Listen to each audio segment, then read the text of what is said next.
Now, if Earth's history were a movie, we humans would only take up the last second of the end credits.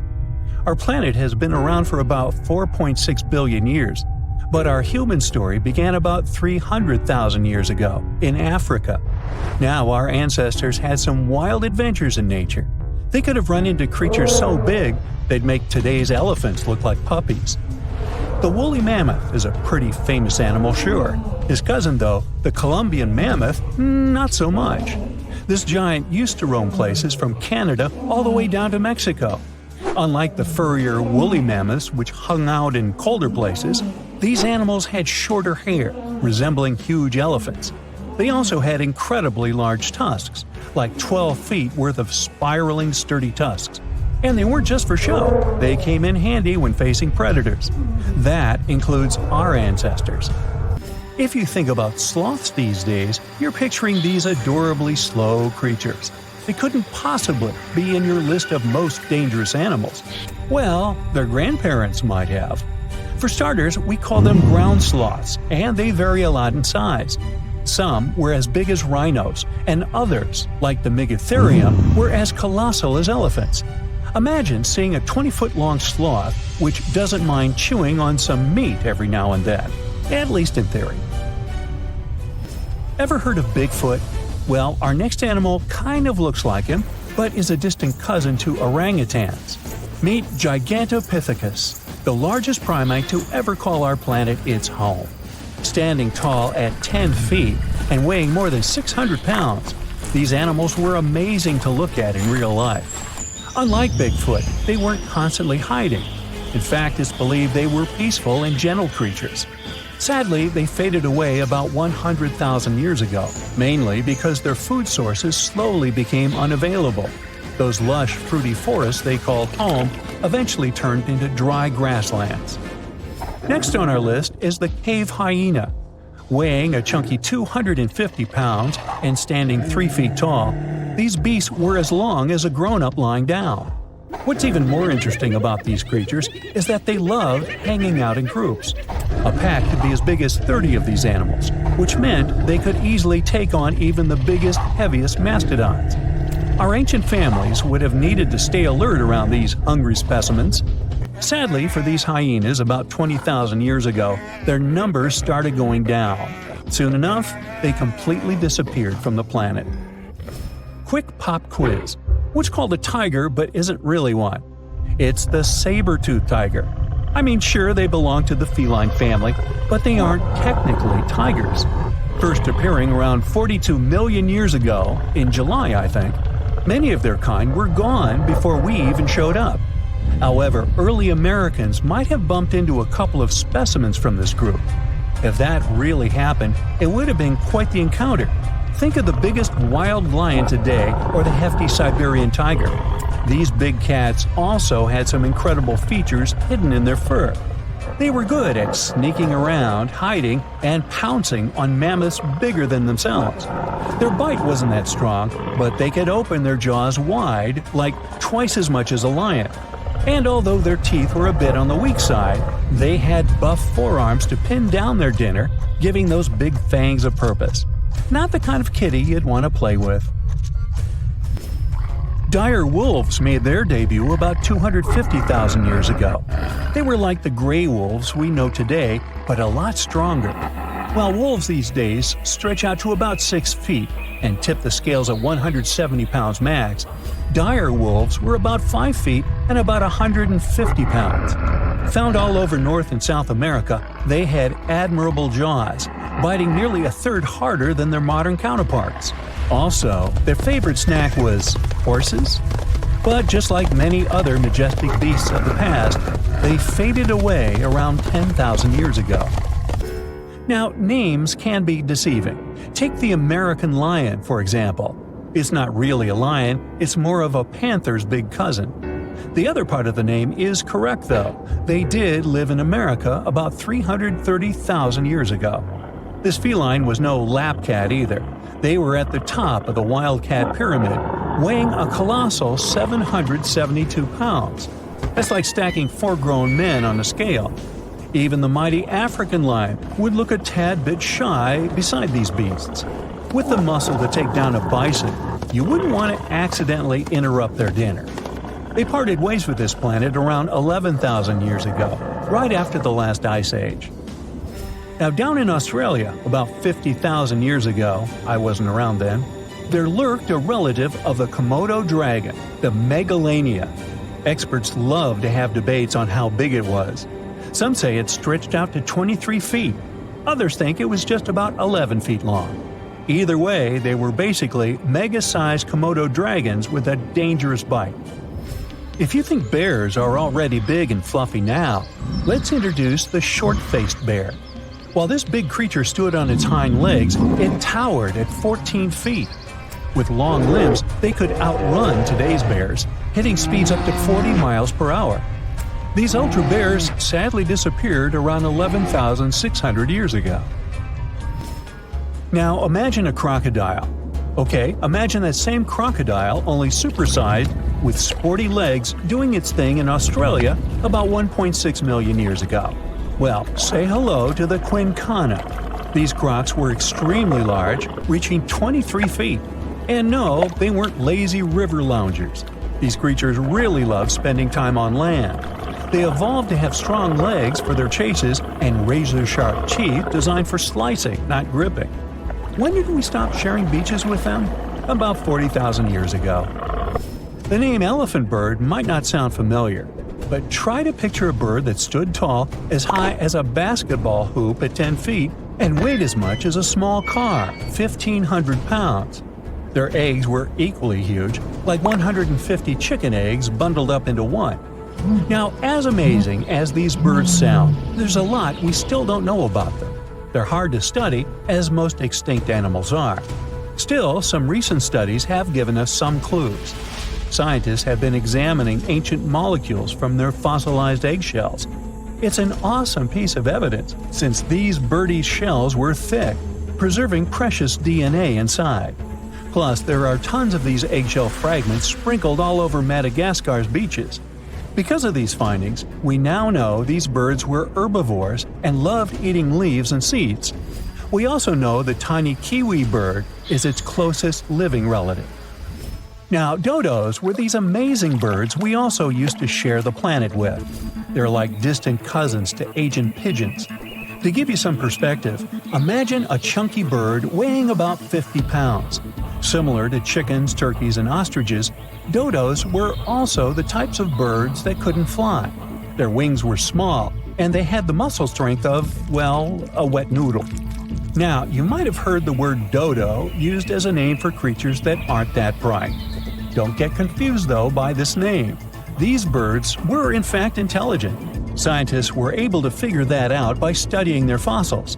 It turns out that they were good at smelling stuff, unlike most birds that are all about the visuals. These creatures aren't around for us to study anymore, but that might change. One evolutionary biologist is on a mission to fully understand these amazing ancient birds. On that note, she revealed that the dodo's DNA has been completely sequenced. There are even talks about potentially bringing dodos back to life. They would make a nice addition to the lovely beaches of Mauritius, the place they used to call home many, many years ago. Australia used to have its own giants. Those were huge animals that could have dwarfed anything living on this continent these days. Scientists found the remains of many of those ancient creatures in the Narracuta Caves in South Australia, 4 hours away from Adelaide. It's a lovely region, but it can be treacherous. Watch out for holes the ground is pocked with. Known as pitfall traps, many of them are no wider than a coffee table. They're deep and plunge into the darkest of caverns. One of such caverns is called Victoria Fossil Cave, and it's a treasury that's been hiding the bones of around 45,000 animals for centuries. Some of the oldest bones belong to creatures far more terrifying than any animal you can encounter today.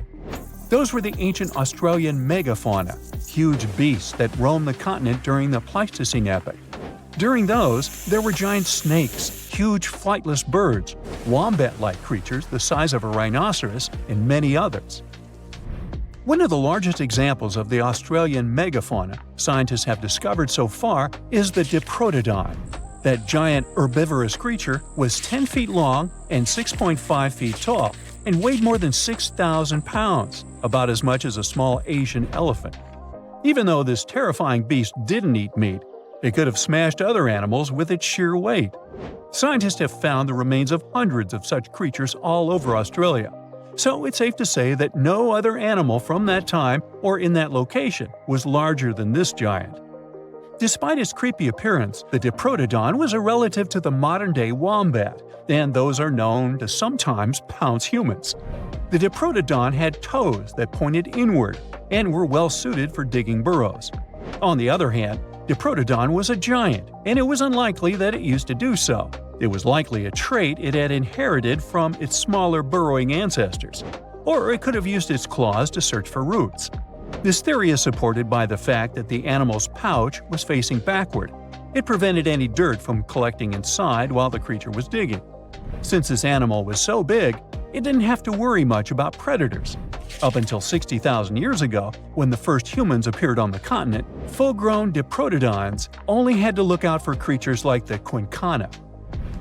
Measuring in at a whopping 20 feet long, the Quincana was a land crocodile.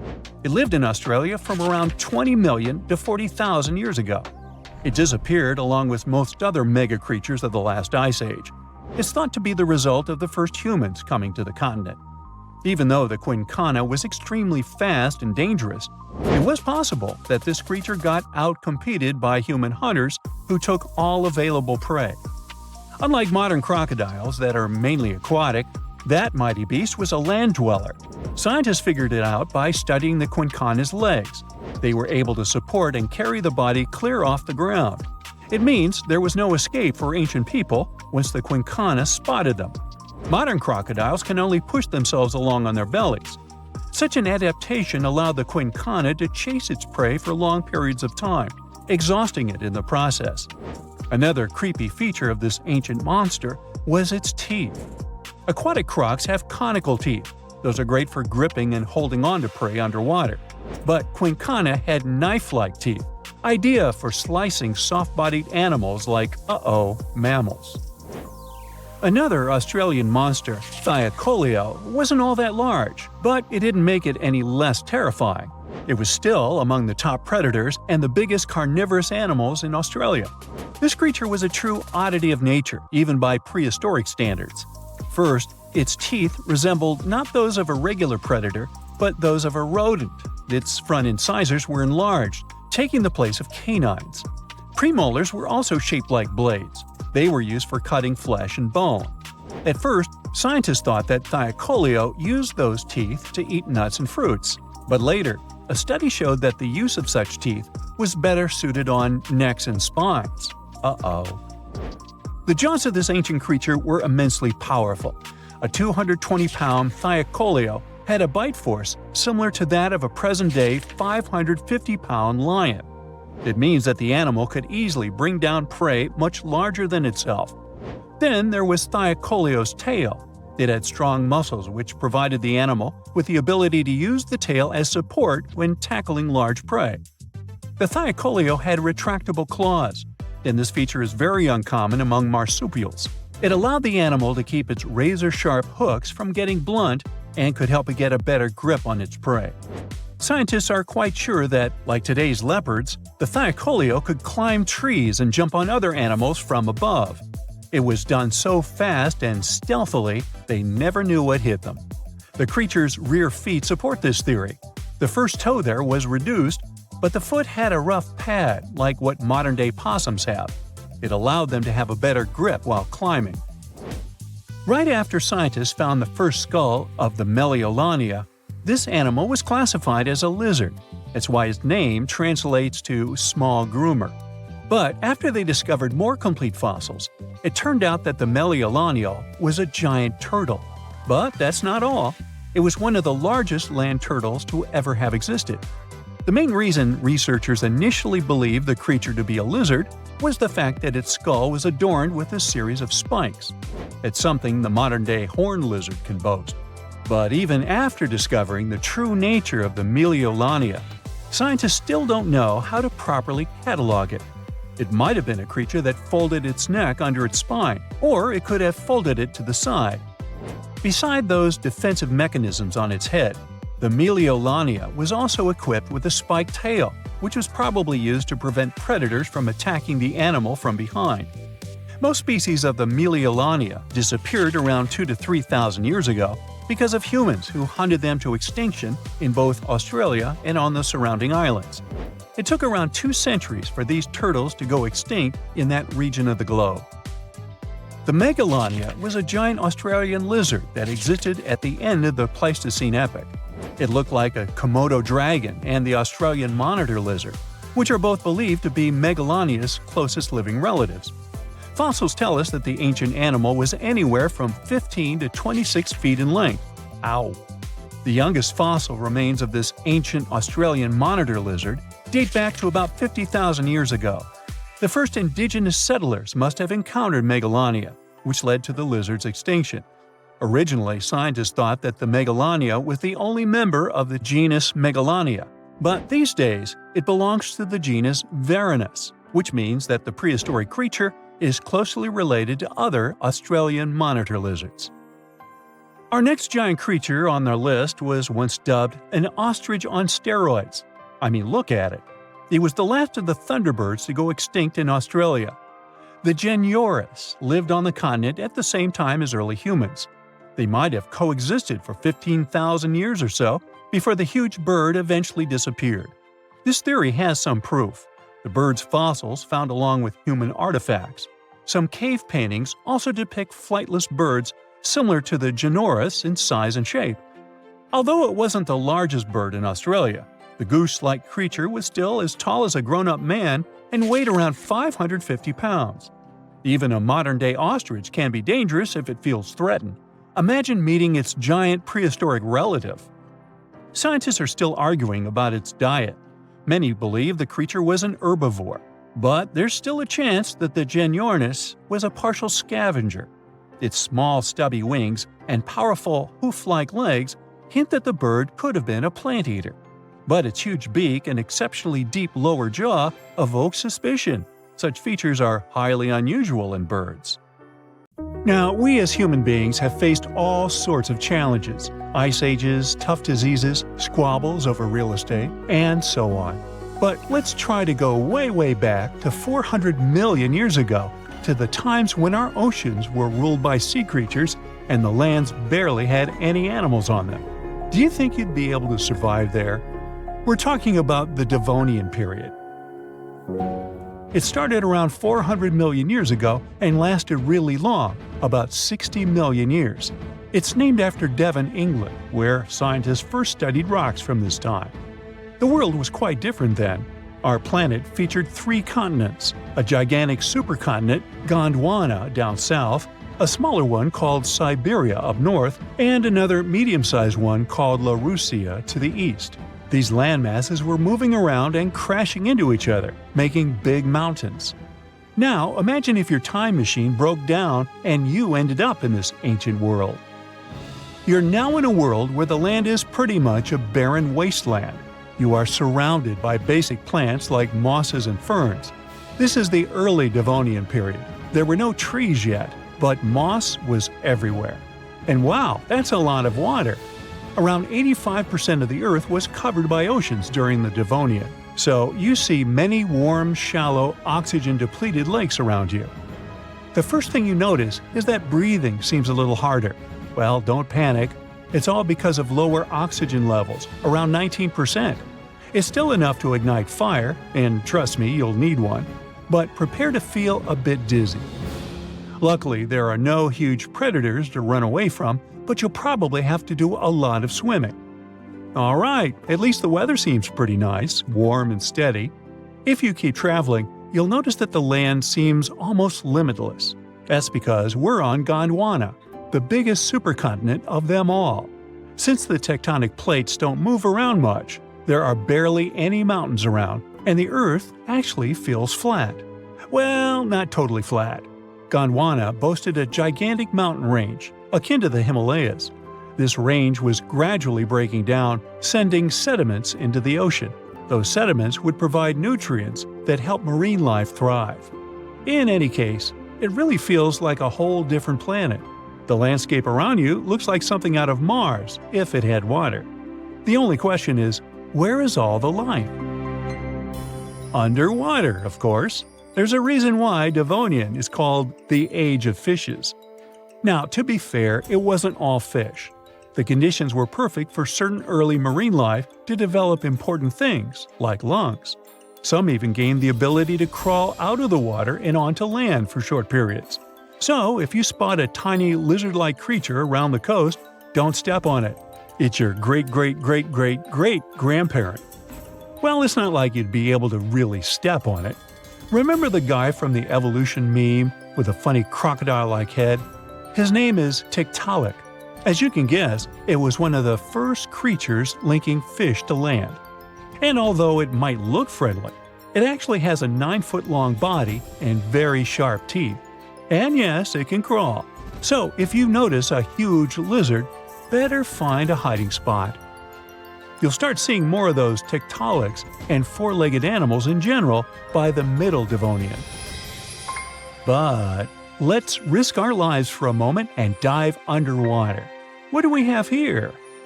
Welcome to Subnautica, Earth Virgin. While the land looks very primitive, marine life is incredibly diverse. We have corals, sponge-like creatures, sea lilies, shellfish that resemble clams, and more. The oceans are filled with various critters that look fascinating and potentially dangerous. Here are some tough armored placoderms, and yes, all of them are bigger than you. These formidable fish had powerful jaws with blade-like plates as teeth. They started as tiny guys who munched on mollusks, but as time went on, some turned into massive fish-slicing monsters, reaching up to 33 feet in length. The biggest of them was Heterosteus with their scary-looking eyes. This other guy, whose name Titanichthys, with its mouth always ready to swallow you. And the largest one, Dunkleosteus. Oh, those are $5 names, huh? And here are some smaller guys. These are the shark ancestors, the cartilaginous fish. They had small, rough scales, fixed fins, and sharp, replaceable teeth. And finally, there are tiny ancestors of our normal modern sea creatures, bony fish. They're nice and pretty harmless. They were covered in scales and equipped with maneuverable fins. You know what? I think you can cook this one. So the question is, how do you cook it? There are no trees for fuel around, not until the Middle Devonian at least. So you'd have to scrounge up some super dry moss and get to work rubbing rocks together. Fortunately, the warmth of the climate would save you from freezing at night. But since there's not much stuff to burn, you might be better off sticking to a raw diet of mollusks and other early arthropods. In this world of basic plant life on land and a huge ocean around, getting food and resources would be quite tough for you. Perhaps you could stick to fishing or collecting stuff from the sea. Overall, you'd have to be really clever to live off the small amount of plant life and maybe learn a thing or two from the sea creatures about navigating the oceans. In any case, you'd have to start from scratch. Surviving in the Devonian would be quite a challenge. Our bodies aren't built for living underwater or thriving in an environment dominated by early marine life. You need some shelter. Maybe you could try to build a basic house along the shores using dirt and moss, probably. You just need to create tools and shelters using whatever resources you can find. So, get creative. Also, get used to living without clothes, unless you make up a way to create a dress out of moss, seashells, and fish bones, all Little Mermaid style. Alright, to make it more fair for you, let's say you ended up closer to the late Devonian period. Hey, now things are looking up. At the end of that era, the first forests started covering our Earth. Now we had plants with spores, leaves and roots, and even the first plants with seeds. The land is slowly getting some life. Hooray to normal breathing again! We've got some little bugs, 4- and 6-legged critters. The first land vertebrates, early tetrapods, started showing up. They're pretty cool. Very early ancestors of mammals and eventually us humans. But hold on, Houston, we've got a problem. As plants started taking over the land and breaking the rocks with roots, They released tons of nutrients in the water and caused a chain reaction. The sea got filled with algae, greedy bacteria thrived, and since there was almost no oxygen in the waters, around 70 to 80% of the species vanished. Whoops. But hey, good news for you! Less oxygen-hungry predators in the water. However, now you have to watch out for your new land neighbors. Most of them aren't harmful, but it's better to watch out. But still, with more trees and plants around, you could make useful tools like spears, fishing hooks, and rope. During the end of the Devonian, you might even build yourself a tree house. Picture that, in a world with the first tree ever, reaching 90 feet tall with a super wide trunk. So, it seems like you'd be able to survive without much trouble. You might even turn into a vegetarian with all these plant options. And hey, no more itchy clothes. You could fashion something much more comfortable. And remember that dinosaurs are on their way. Until then, enjoy your time. Now, our planet has gone through 5 mass extinctions. One of them was so bad, it wiped out over 95% of life forms on our planet. Scientists think they might have found the culprit: volcanoes. Scientists took some ancient rocks from a dozen global locations and found elevated levels of mercury, which was released by volcanoes millions of years ago. This points to volcanic eruptions as the probable cause of the Permian-Triassic extinction event. The mercury didn't just come from rocks, it was from the atmosphere. This means that when the volcanoes erupted, they released this poisonous gas into the air. They produced about 720,000 cubic miles of ash, vastly more than the infamous eruption of Mount St. Helens. The gas left a trace that marks one of history's most significant catastrophes, setting the stage for the age of dinosaurs. These eruptions most likely released mercury by igniting large coal deposits. Shallower waters showed mercury spikes right at the extinction's main horizon, while deeper sections recorded spikes tens of thousands of years earlier. This could mean that the effects of the volcanic activity and the extinction it triggered varied across different ocean depths. That means that the extinction was prolonged and complex. It not only caused significant climate warming at the time, but also led to some other toxic events, like acid rain, which made the situation even worse for plants and animals. Although few things have made it from the Permian period to the present day, we can get an idea of what the world was like back then from the fossils found in eastern Kansas. Now, 252 million years ago, the Earth was thriving. The Earth's continents were coming together to form the supercontinent Pangaea. The land was mostly dry, and the Earth looked like a harsh, arid desert, vast stretches of land with minimal water sources. The climate varied from scorching summers to frigid winters. There were some plants here and there, mostly conifers, large ferns, and primitive mosses in places with more water. The Earth was dominated by dinosaur-like creatures like pelycosaurs or therapsids, often called mammal-like reptiles. There was also the fierce Dimetrodon with its awesome snail-like spine. These 3 were the top predators of their time. Smaller reptiles and amphibians also populated the landscape, alongside burgeoning insects like beetles and dragonflies, which thrived during that dry time. But all the interesting stuff mostly happened in shallow tropical seas. Marine environments were bustling with life: rich coral reefs, shellfish called brachiopods, animals known as bryozoans, and large single-cell fusilinids, which kind of look like they're covered in moss. Small funny ammonoids were quite popular as well, often hanging out in the oceans alongside brachiopods, bony fish, and sharks. Creepy trilobites, ancient marine creatures that first appeared 500 million years ago in the Cambrian period, but then persisted up to the Permian period. Trilobites were very diverse, active predators to scavengers or plankton eaters. However, almost all these beautiful creatures were about to disappear during the Permian-Triassic extinction. Now, this extinction was truly ruthless. More than 2/3 of amphibian and reptile species disappeared, and nearly 1/3 of all insect species were wiped out. Usually, the insects are resilient survivors, which shows how catastrophic this event was. Among these extinct animals was the terrifying Meganeura, a giant dragonfly with a wingspan of nearly 2.5 feet, once found in central Kansas near Elmo. This place is famous for its rich collection of Permian insect fossils, including ancient crickets and cockroaches. For a while, it was a mystery what exactly happened. Theories range from a massive asteroid strike and natural pollutants choking the oceans of oxygen, to dust clouds, to cosmic volcanic eruptions blocking the sun and cooling the planet. There was evidence for each of these scenarios, but the recent discovery points to the volcanoes theory after all. There's also a possibility that the reason wasn't just the volcanoes. NASA-funded researchers have recently uncovered what might be the fingerprints of this ancient perpetrator, or at least one of its accomplices. By investigating rocks around the globe, they've found evidence pointing to a massive asteroid strike as a possible culprit. They found unusual molecules shaped like soccer balls, known as fullerenes. These molecules contain rare gases that usually come from space. This suggests that an enormous space rock, perhaps as large as Mount Everest, crashed into the Earth, contributing to extinction. There seems like there might have been a series of catastrophic events. The volcanoes were spewing vast quantities of lava and gas that altered the climate, Pangea was forming and disrupting weather and ocean patterns, and an asteroid decided to join in as the cherry on top. Lucky for us, nature is super persistent and always finds its way to be reborn.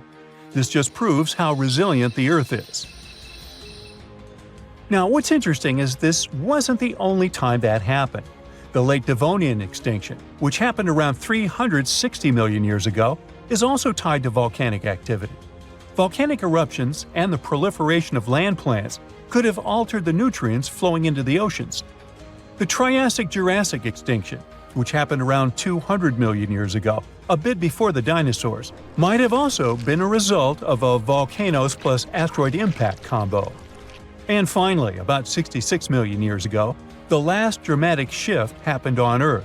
Our planet went from the age of dinosaurs to the age of mammals. This momentous change is known as the KPG extinction. Just like the Permian extinction, it was a sudden event that ushered in new forms of life.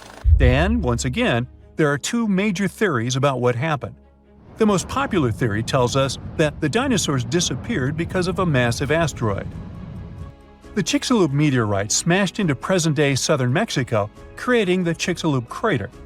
The meteor was about 6 miles wide and hurtling towards Earth at incredible speeds. The impact was so powerful that it vaporized everything nearby instantly and released more energy than any other event in a billion years. The aftermath was catastrophic. Earthquakes shook the continents, and the ground itself heaved like a stormy sea. As the dust thrown up by the asteroid settled, it fell back to Earth like rain, heating up the atmosphere so much that forests worldwide burst into flames. Not far behind was a gigantic tsunami, stirred up by the ocean floor's upheaval, which swamped coastlines near the Gulf of Mexico. Not all dinosaurs perished immediately. In places like New Zealand, some dinosaur populations survived initially. However, a dark, ash-filled sky eventually covered the globe, blocking out the sun and plunging the world into cold and darkness.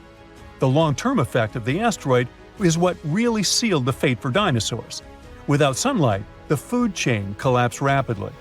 Herbivores slowly disappeared, followed by the carnivores that depended on them, and the ash settling back to the Earth exacerbated the environmental upheaval, with fluctuating temperatures making survival tough. But there's another theory that says that, like with the Permian extinction, the asteroid was just the cherry on top. The dinosaur extinction was inevitable because of the volcanoes. Around 1 million years before the dinosaurs' demise, massive volcanic activity began under where India is today. This event created the Deccan Traps, a vast plateau formed from layers of lava that covered an area as large as France. For hundreds of thousands of years, these volcanoes spewed sulfur dioxide and carbon dioxide into the atmosphere. This turned the skies dark and the rain acidic, poisoning food sources and turning oceans into toxic baths. These changes were gradual but relentless, stressing ecosystems, breaking food chains, and leading to a slow but steady decline in many species, including the dinosaurs. Although it's not certain which theory is true, scientists now think that both were equally to blame. Maybe one day we'll have a clear picture of how the reign of the dinosaurs came to such an abrupt end. You call your beloved cat to have his dinner, Sir Scratchy. Suddenly, you hear loud stomping. The dishes on the dinner table clink with every thump. A painting's fallen off the wall. Is it an earthquake? No, that's a cat the size of a pony walking into the dining room. It needs 10 times as much food as the average cat. And it purrs like a tractor. No, Scratchy, stop rolling. You'll turn over the cupboard. Well, this is one possible scenario for the evolution of animals in the future. Climate, water, oxygen in the air, and even gravity are factors that influence the course of evolution. For example, scientists predict that some bird species will gradually lose their warm feathers. In the future, they will basically look like sphinx cats with beaks and wings. The same thing might happen to our pets. Gradually, their fur will become shorter until they're completely bald. Urban pests like pigeons and rats will become even bigger, the size of a cat. A few million years ago, rats were barely the size of your little finger. That's because they hid in small burrows and had to be nearly invisible to large predators. Now, they live in comfortable cellars that humans have built. They can create cozy nests there, and the large amount of food in trash cans keeps them from starving. So they feel quite comfortable and continue to grow in size. Even more, rats have already developed oily fur so that dirty or toxic water can run off them without harming the rodents themselves. Plant-eating mammals, on the other hand, might have it worse. Their food will gradually diminish. With time, there will be fewer forests and greenery on the planet, and some plants will disappear altogether. Eventually, animals like deer, elephants, giraffes, and others will get smaller and smaller because of the lack of food. In addition to shrinking, mammals will have smaller eyes so they don't lose water from their bodies, and their ears will become larger to lose heat through them. Their tails will grow longer to swat away insects. As land mammals become smaller, birds will increase in size. That's because they'll be able to include shrinking animals in their diet, and the muscles of birds will become much stronger because they'll have to fly long distances in search of food. Animals in hot and dry places are more likely to learn how to get water from the air. To do so, they'll need long sails or skin flaps. Early in the morning, when the air is coolest, moisture will accumulate on these new body parts, and some lizards will evolve their collars to a much larger size. Then they'll be able to collect more rainwater. As for the marine world, we can already see some fish jumping out of the water to catch insects. In the course of evolution, fish fins may become longer and stronger so that they can leap further. And gradually, those fins will turn into wings to make them truly flying fish. Perhaps in the future, these fish will hunt small birds. To do that, they'll learn to hold their breath for longer and fly much higher. But the big fish and marine mammals will have a hard time. The ocean will heat up, and some species will begin to disappear. The largest inhabitant of the aquatic world, the blue whale, which is the size of 2 school buses, will shrink in size because there will be less food for it in the ocean. But the population of lizards and reptiles will thrive. They're good at absorbing heat.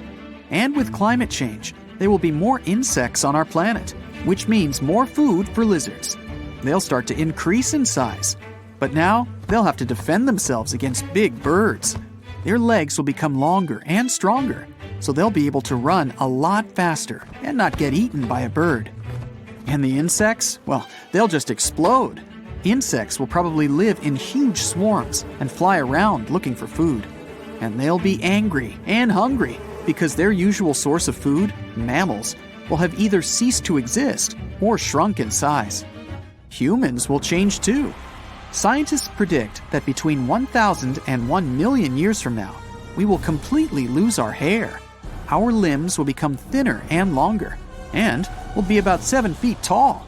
Our feet will most likely lose their toes because they're no longer needed to keep our balance. Our head and brain will become more like a balloon, and our lifespan will be more than 100 years. Because humans are at the top of the food chain and don't take part in natural selection, we'll gradually become similar to each other. In tens of millions of years, all humans will probably look the same. Plus, we're developing genetic engineering technology. Luminous rabbits, incredibly sized cows, web-weaving goats, super muscular pigs, and more. but we're more interested in how animals will evolve on their own. So, fast forward ahead in time. Humans have long lived on other planets and in other galaxies. Earth has long since become home to animals and plants. The only traces of humans here are giant cities made of metal and concrete that are buried deep underground. And up there, incredible creatures like the Necropteryx live. It's something between an ostrich and a vulture, the size of an adult human. Its long and powerful beak is its main tool for protection against predators and for eating. Their strong legs with long claws make them excellent runners. This creature can walk dozens of miles in a day. Necropteryx needs warm fur or feathers. Without humans and the greenhouse effect, the temperature on Earth has dropped. But with a warm jacket, they'll be able to survive even a new ice age. And like ostriches, they reproduce by laying eggs. This is a parashrew. It's like a common shrew, a couple of inches long. But it has an unusual feature, a parachute on its tail. While little, they live in their parents' nests, but when they leave them, they launch themselves into the air and then open a parachute made of thin fur. The warm currents of air rise up and carry them. They can spend up to 24 hours in the air. Then, they'll nest elsewhere, and their babies will leave their home the same way. The waka. Waka waka. This animal looks like a striped giraffe with only 2 legs. It'll be one of the fastest creatures on our planet. No predator can beat it in a race. Plus, their eyes are perched high on their head, and with its long neck, the waka can see a threat even when sitting in tall grass. Terabytes are descendants of termites that will appear on Earth in 200 million years. If they see a threat, they'll spew a stream of chemicals, something like acid, from their huge head. Even the biggest predators will be afraid to approach them. Reed stilts are about 3.5 feet tall and weigh almost as much as an adult human. Thanks to its striped coloring, a reed stilt is almost invisible in the reeds. It walks on its thin legs through marshy terrain and feeds on small fish. Its long neck and sharp teeth allow it to dash into the water, almost cobra-like. It catches fish and swallows them almost whole. But all of these predictions are very speculative. There are billions of factors that influence the course of evolution. The course of evolution could go the other way at any time. For example, an asteroid hits the Earth, causing a mass extinction and changing our planet's climate. A small percentage of surviving organisms begin to adapt to the new conditions. In a few million years, we'll have animals that none of us could have even imagined. Are you sure that it was an asteroid that caused the extinction of dinosaurs? There's this huge drama about why these horrifying creatures disappeared. It's a big deal in both science and movies. But what really happened to the dinos? How do scientists figure it out? And why does it even matter? Let's see. Let's take a trip back to England in 1842. There was a scientist named Sir Richard Owen. He was checking out some huge reptile fossils and noticed that 3 of them, Megalosaurus, Iguanodon, and Hylaeosaurus, had a lot in common. So he had this light bulb moment and decided to combine all these creatures into Dinosauria, which means terrible lizards in Greek. The scientists were studying dinosaurs and grouping them based on their looks. But then Charles Darwin showed up and gave even a better idea. Turns out, species don't just appear out of thin air, they evolve. And now, everyone had to rethink how they were defining dinosaurs. They came up with a new idea called phylogenetic classification. Picture a big family tree with all creatures ever. Somewhere up there, we find Megalosaurus and Iguanodon, and we say all dino descendants come from their common ancestor. It's like tracing back your family tree, and if we go far enough, we find the ultimate dino ancestor. Sounds like a plan. But then, things got a bit complicated. When we talk about dinos, we've got the ones with feathers and beaks and the ones without. That's when we found out that birds are cousins to certain dinosaurs, maybe even evolved from them. After learning that, scientists had to look at the bird family tree and rethink the dino definition. In the end, they decided that birds are kinda dinosaurs, but not exactly. Confusing, huh? But in any case, Now we have two groups. The first one is birds, and the other one is non-avian dinosaurs, which are extinct. That means now we have to reconsider our question. Instead of asking what caused the extinction of dinosaurs, it should be what caused the extinction of non-bird dinos. The answer might seem simple. People often think of a gigantic space rock as the dino destroyer. It's probably the first thing that pops into your mind. Even Google and other search engines agree on this one, like best friends copying each other's homework. History teaches us that about 66 million years ago, dinosaurs totally vanished, except for the ones that became birds. Of course, the truth is more complicated. And not all dinos vanished in one go. Some went the natural way, and there were many extinctions here and there during their time on Earth. But the big event we're talking about looks like a movie scene change. Like suddenly changing the channel on a TV. One poof. And the Earth went from the time of dinosaurs to the time of mammals. Scientists call these time periods the Cretaceous and Paleogen. We even give this special event a nickname, the KPG, or KT extinction. Some even refer to it as the 65 million years ago event, even though the more correct number is 66 million years ago. We've got two main theories in the spotlight: asteroids crashing and volcanoes erupting like crazy. Let's talk about the asteroid idea. So, around 66 million years back, imagine a humongous asteroid smacking into Earth. This thing was about 6 miles wide, about as big as Mount Everest. It zoomed through the sky super fast, like a mountain going 100 times the speed of sound. And when it hit, it released a ton of energy. It crashed down in what's now southern Mexico, near a spot that's tied to the dinosaur extinction story, Chicxulub crater. Everything close to the impact was zapped into vapor in a snap. Picture the biggest energy burst in ages, like 1 billion years or more. Nothing near the crash site stood a chance. Next, there was the aftershock. As the fireball cooled down, the Earth's surface went bonkers. The ground twisted and shook, causing unimaginable earthquakes. The continents became huge, bouncy castles.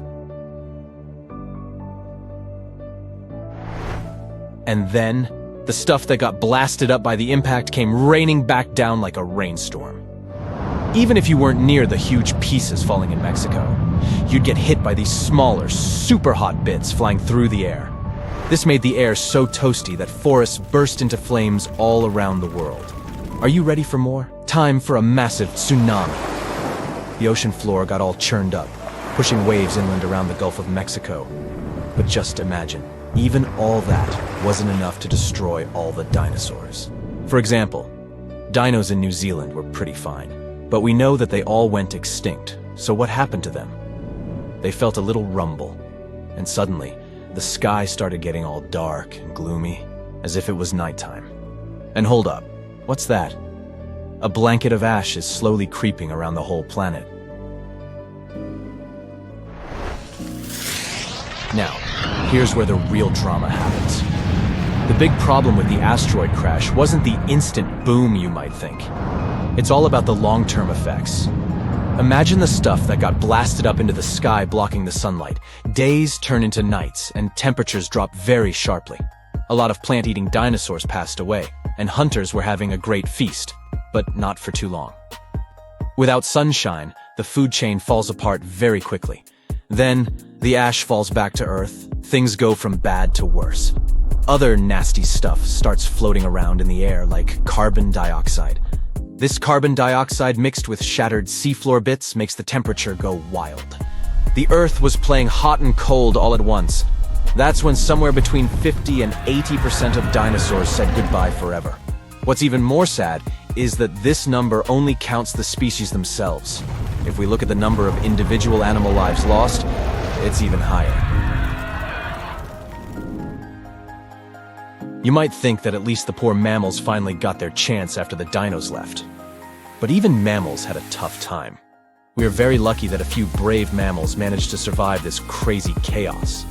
The ones who made it were like the little champs with speedy energy systems, flexible diets, or secret hideouts. But this story is only one hypothesis. Next, we have the volcanism hypothesis. Volcanoes. These fiery mountains are used to spitting out molten rock and causing epic destruction. But surprisingly, this theory isn't about explosive eruptions. Nope. It's about something sneakier and slower. Around 1 million years before the Dino Doom, there's this big change happening under the Earth's surface.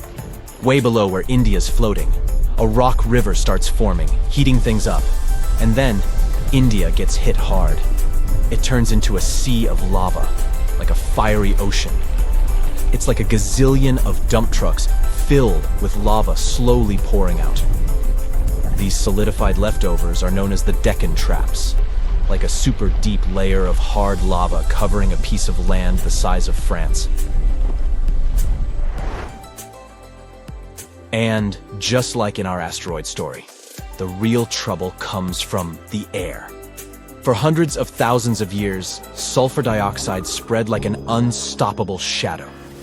It was making the sky gloomy and the rain toxic. Food sources turned into poison, and oceans became acid baths. And then, carbon dioxide took the stage. It was like a temperature button, flipping the Earth's climate upside down. It was a roller coaster of chaos. The ecosystems were stressed, food chains snapped, and species waved goodbye one by one. Both theories seemed pretty realistic. All the experts were having a big debate about which theory was correct and why the dinos disappeared. So, what is the real answer? Unfortunately, we don't know.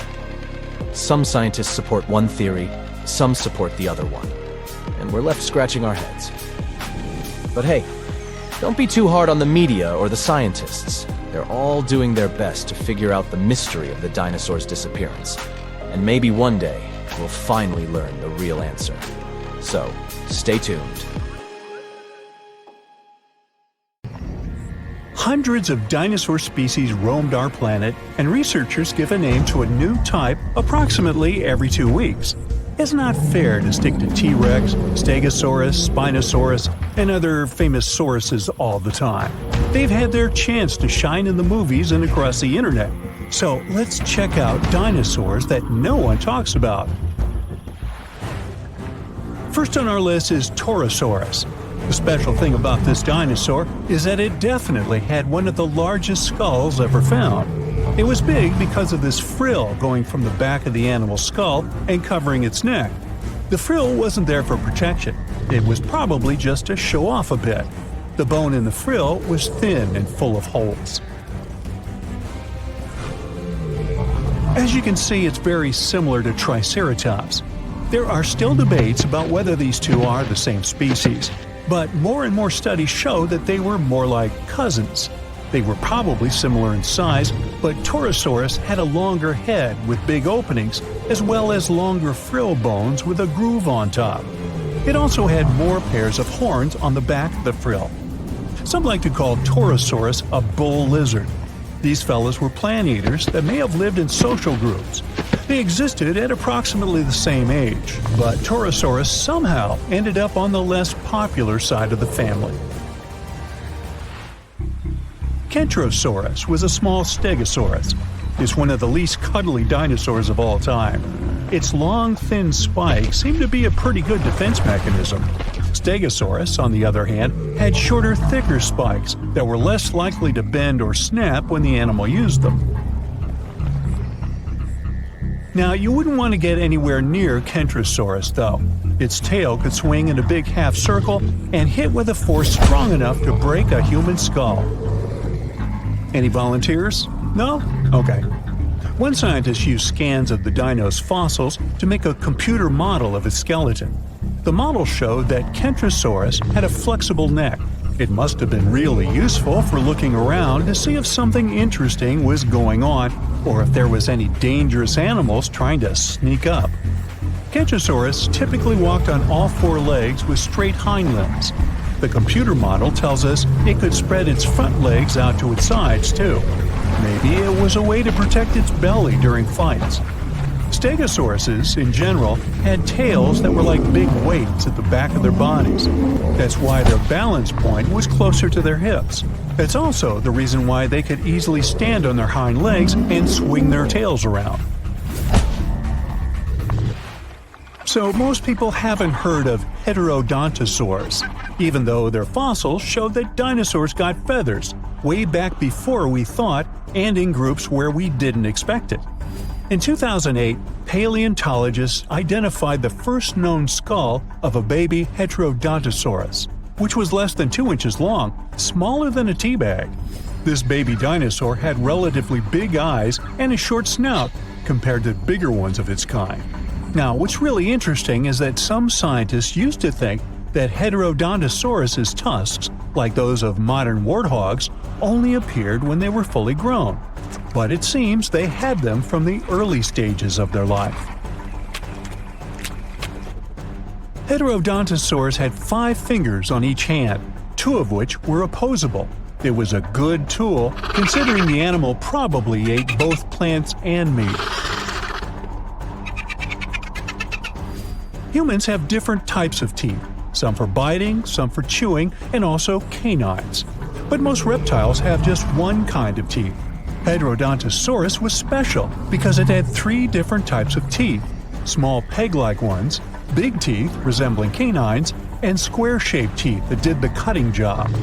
Scientists are not entirely sure how this creature used these different types of teeth. Maybe it was for digging up roots, breaking into termite nests, or even defending themselves against dangerous animals.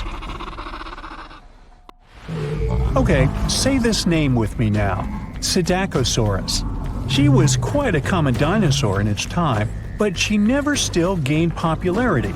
Scientists found out that when these dinosaurs were young, they probably crawled, considering they had longer arms and short legs. But as they got older, between 4 and 6 years old, their hind legs started growing much faster and became much longer than their front legs. So, later in life, they likely didn't move on all 4s anymore, but walked on 2 legs. Inside the stomach of one of these creatures, scientists found pebbles. This shows the animals either had a hard time digesting what it ate, or it didn't chew its food very well. Its beak looks quite familiar. That's how it got its specific name, a parrot lizard.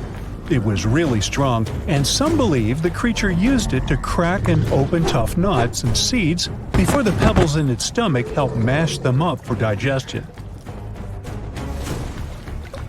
These guys might have been good at swimming. They had broad feet, and the shape of their tail could have helped them move in the water relatively easily. Some scientists even believe they might have spent most of their lives swimming in rivers and lakes. In 2004, researchers found something really sweet: 24 young parrot lizards huddled together. They were too big to be hatchlings, so it could be a bunch of teenagers who had left their nests and then formed a group where they could support one another and defend themselves better. But apparently, that plan didn't work out so well. Now, check this one out: Chicxulub, or as they call it, Styx demon. We're looking at a peaceful plant-eating creature with bony spikes and knobs on its skull.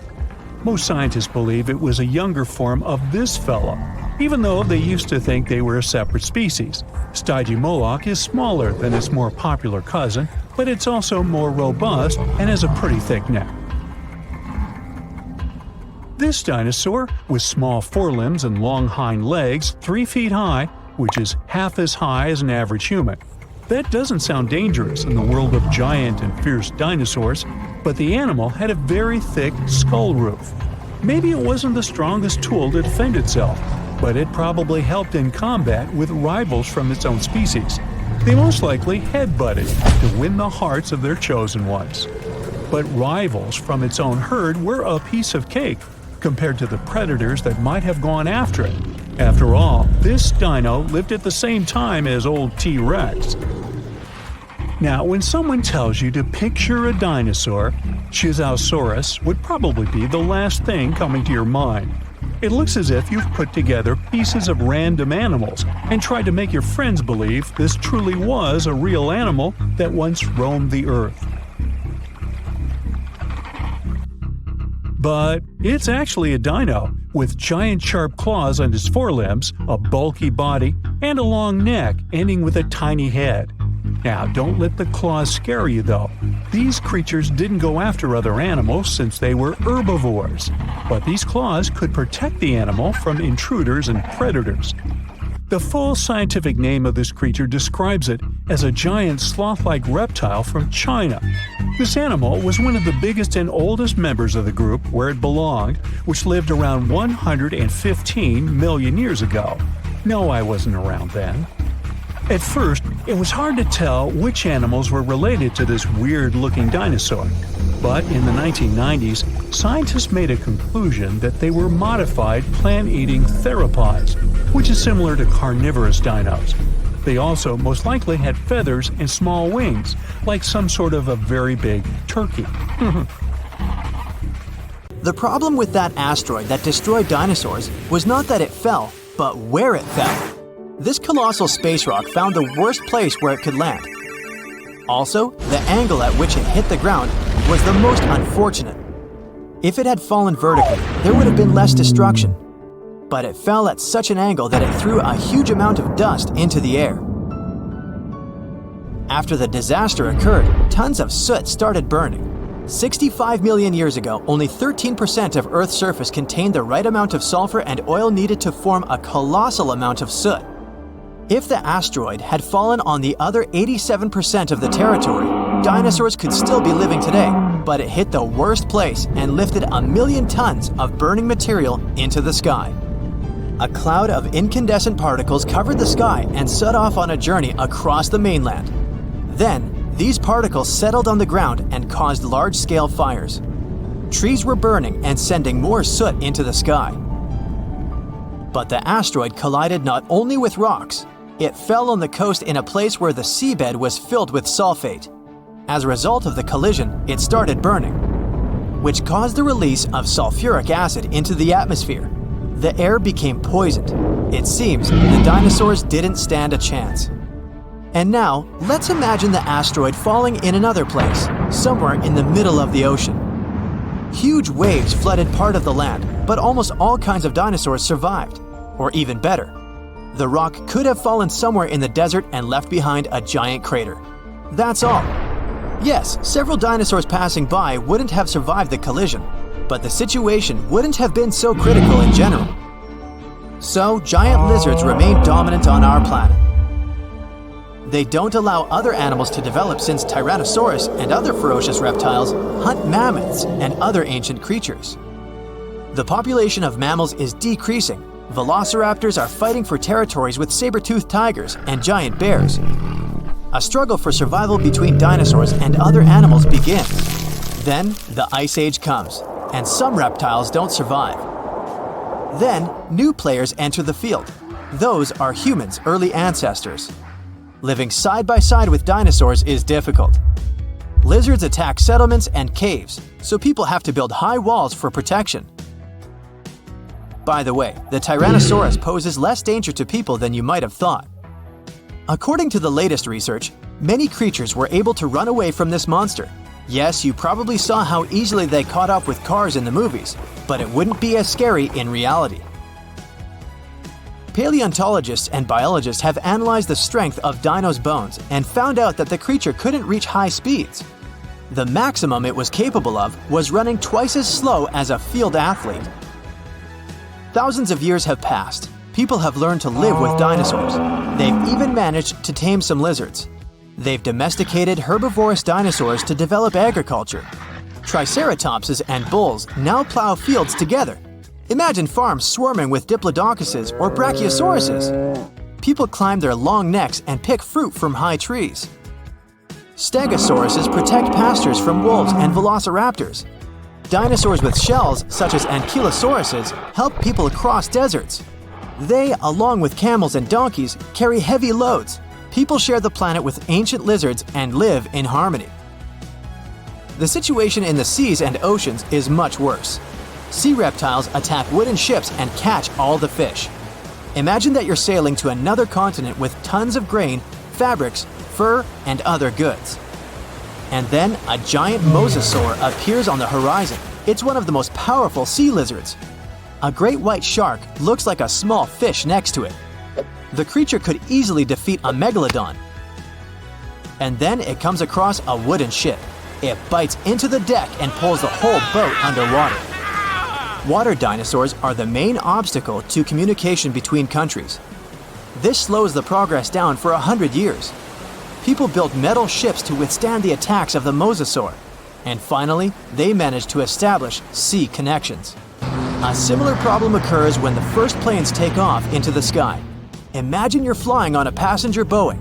You look out of the window and see a pterodactyl. Wait, it's impossible. These winged lizards aren't so fast, but they can catch up with a helicopter or some old biplanes. This poses a serious threat to flights, so people install sound protection systems on board each aircraft. Pterodactyls hear irritating ultrasound from a distance and fly as far away from it as possible. People equip submarines and ships with the same sound shields. Then, after people have learned how to defend themselves from dinosaurs, another problem appears. Lizards are the kings of wildlife, so they displace all other animal species. Dinosaurs run across African savannas, and lizards with fur live in cold winter forests. Lions, wolves, and bears are not the rulers of the wild. Rhinos fight with Parasaurolophuses. Stegosauruses attack hippos and take away their territories. Venomous dinosaurs live in jungles. Lizards that can climb trees scare monkeys. Imagine a reptilian ape jumping from one branch to another. To save regular animals from extinction, people have to control the population of predatory reptiles. Huge parks and nature reserves appear in all countries. People transport dinosaurs there and separate them from other wildlife. Dinosaurs seem to be completely under control. When the danger caused by giant reptiles passes, people begin to breed smaller, harmless lizards. Someone buys a chameleon, and someone keeps a Microceratus at home. There are dinosaur exhibitions. People take these creatures for a walk as if they were dogs. Some people take selfies with reptiles, go shopping, and sit in cafes with small lizards. Dinosaurs aren't formidable now. They're kinda cute. People ride horses, camels, Parasaurolophuses, and Pachycephalosauruses. Of course, many have tried to tame velociraptors, but failed. Those are dangerous reptiles and they don't know how to obey. Taming them is almost as difficult as taming an alligator. But dogs and cats are still more popular because they're more intelligent. The brain of a dinosaur is almost the same as that of a chicken. But who knows, if they had lived to this day, perhaps they would have evolved into smarter creatures. Just imagine if dinos were intelligent. In this case, people would have a big problem. Some scientists think that even if a meteorite hadn't destroyed the dinosaurs, they wouldn't have survived to this day. They needed to carry their own colossal weight at all times. It was an enormous load on their bones and joints. Most dinosaurs wouldn't have been able to survive the Ice Age with such characteristics, but smaller lizards might have succeeded. Fast and agile dinosaurs, such as velociraptors and Pachycephalosauruses, would have survived, but in what form? Could dinosaurs have already evolved into something else? Look at the good old chicken. Many scientists believe it's a direct descendant of the formidable Tyrannosaurus. Somewhere deep inside the bird's DNA, there are genes that the dinosaur had. Yep, it's hard to believe, but look at the chicken's body structure and how it walks. Remove the plumage, cover the creature with scales, and give it toothy jaws instead of a beak. And now, you have a mini T-Rex in the coop. And by the way, not only chickens might be the relatives of giant lizards, many birds are dinosaurs' living descendants. Surprisingly, alligators, snakes, crocodiles, and monitor lizards are not as close to ancient reptiles as pelicans, storks, and other flying creatures. Over millions of years of evolution, the paws of dinosaurs turned into wings, and toothy elongated jaws ended up as beaks. The genetics of birds is the key to understanding dinosaurs. Pelicans are similar to pterodactyls, ostriches to velociraptors. Perhaps many other animals also share some genes with ancient lizards. If the meteorite hadn't fallen, all dinosaurs would have evolved into completely different, unusual creatures. Scientists want to carefully study the DNA of birds and try to reverse evolution with the help of genetic engineering. They hope to breed dinosaurs out of eggs one day. But to do this, they need to find a specific genome that hasn't changed over tens of millions of years. It hides in the DNA.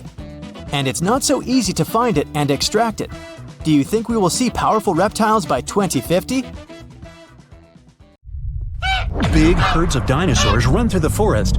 The temperature rises rapidly, and everything behind them begins to ignite. Some dinosaurs get stuck in swamps and can't get out. Pterodactyls fly over their heads as they try to avoid the blast wave that will soon cover the Earth. This event happened about 66 million years ago. It wiped out almost every living thing on Earth. Birds and flying dinosaurs were just about the only ones who could survive the most massive extinction event ever. Hey, don't blame me, I wasn't around then. Let's go down their evolutionary tree to look at the world's first bird, Archaeopteryx. It was about the size of a modern raven, but it looked like a small dinosaur with feathers. It had many small conical teeth, almost like alligators. It's because Archaeopteryx was closer to reptiles than to birds. However, its brain was 3 times larger than that of these reptiles. Although it had wings with feathers, it could hardly fly like modern birds. Its shoulder joints didn't allow it to lift its wings above its back, so it couldn't make a full wing beat. Most likely, Archaeopteryx was capable of gliding flights with small wing flaps. Evolution has led to more evolved species capable of full flight. Pterodactyls. These guys had no feathers, but membranes made of skin and muscle. Its wingspan was about the length of a human leg. It could fly perfectly and catch fish and small animals. Although flying dinosaurs could easily outrun terrestrial predators like velociraptors and T-Rexes, most of them didn't make it through the impact of a giant meteorite. Let's look at this event step by step to see how they got to our time. 10 minutes before the meteorite crash. A massive rock about the size of Manhattan Island is moving towards Earth in space. It weighs 460 trillion tons. That's like 3 trillion blue whales, the heaviest mammals that ever lived on Earth, and it's approaching our planet at 12 miles per second. At that speed, it could cross the Atlantic Ocean in just 4.5 minutes. That's twice as fast as our modern spacecraft could fly. 5 seconds before the meteorite crash. Ooh, this is getting tense. The Earth's gravitational force continues to pull the giant meteorite. It blows a hole in our atmosphere and creates a popping sound so loud you could hear it on the other side of our planet. All the animals on our planet wake up in a panic. They lift their heads up and see a huge rock that begins to burn through the air. Smaller fragments start to break away from the main meteorite. This fire is so bright that it shines almost like the sun. Flying dinosaurs and other ancestors of modern birds are the first to sense danger.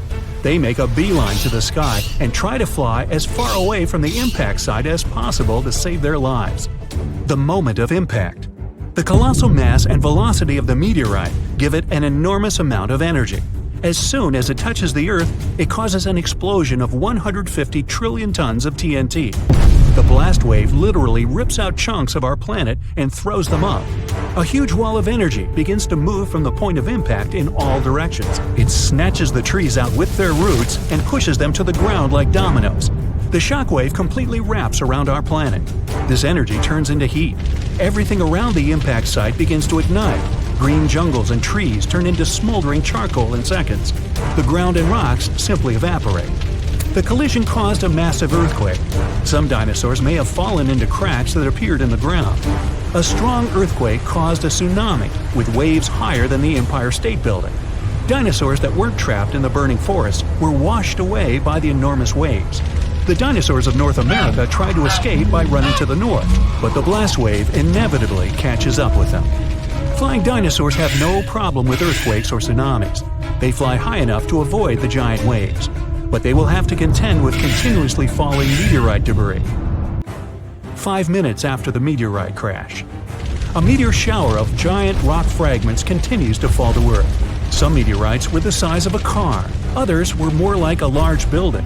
Ashes and dust rise into the air. Their temperature is so high that they melt and turn into liquid lava and then fall back to Earth, causing more fires. Meteor showers cause trouble for flying dinosaurs too. They have to maneuver and dodge the falling red-hot rocks. The high temperatures are a huge problem for them because it might make them lose feathers. With no feathers, they aren't able to fly. 10 hours after the meteorite crash. The dinosaurs continuously ran north all this time. They found themselves in unfamiliar territory with many swamps. Giant dinosaurs like T-Rexes have legs as long as an adult human's height. They have a chance to get through this terrain, but if they fell, they could never get back up. The smaller dinosaurs like Triceratops had short legs and couldn't go through the dense swamps. 1 month after the meteorite crash, 15 trillion tons of ash were ejected into our atmosphere. A dark cloud blocked the sun, and the Earth was immersed in complete darkness. Surviving plants couldn't feed on the sun's energy and stopped producing oxygen. Surviving dinosaurs could hardly breathe because of the lack of air and a large amount of dust. The lack of sunshine in the sky made phytoplankton disappear. Many marine animals were left without their only source of food. The dust and ashes in the atmosphere prevent our planet from getting heat from the sun, and the temperature here is beginning to drop. The place where the meteorite fell was rich in sulfur.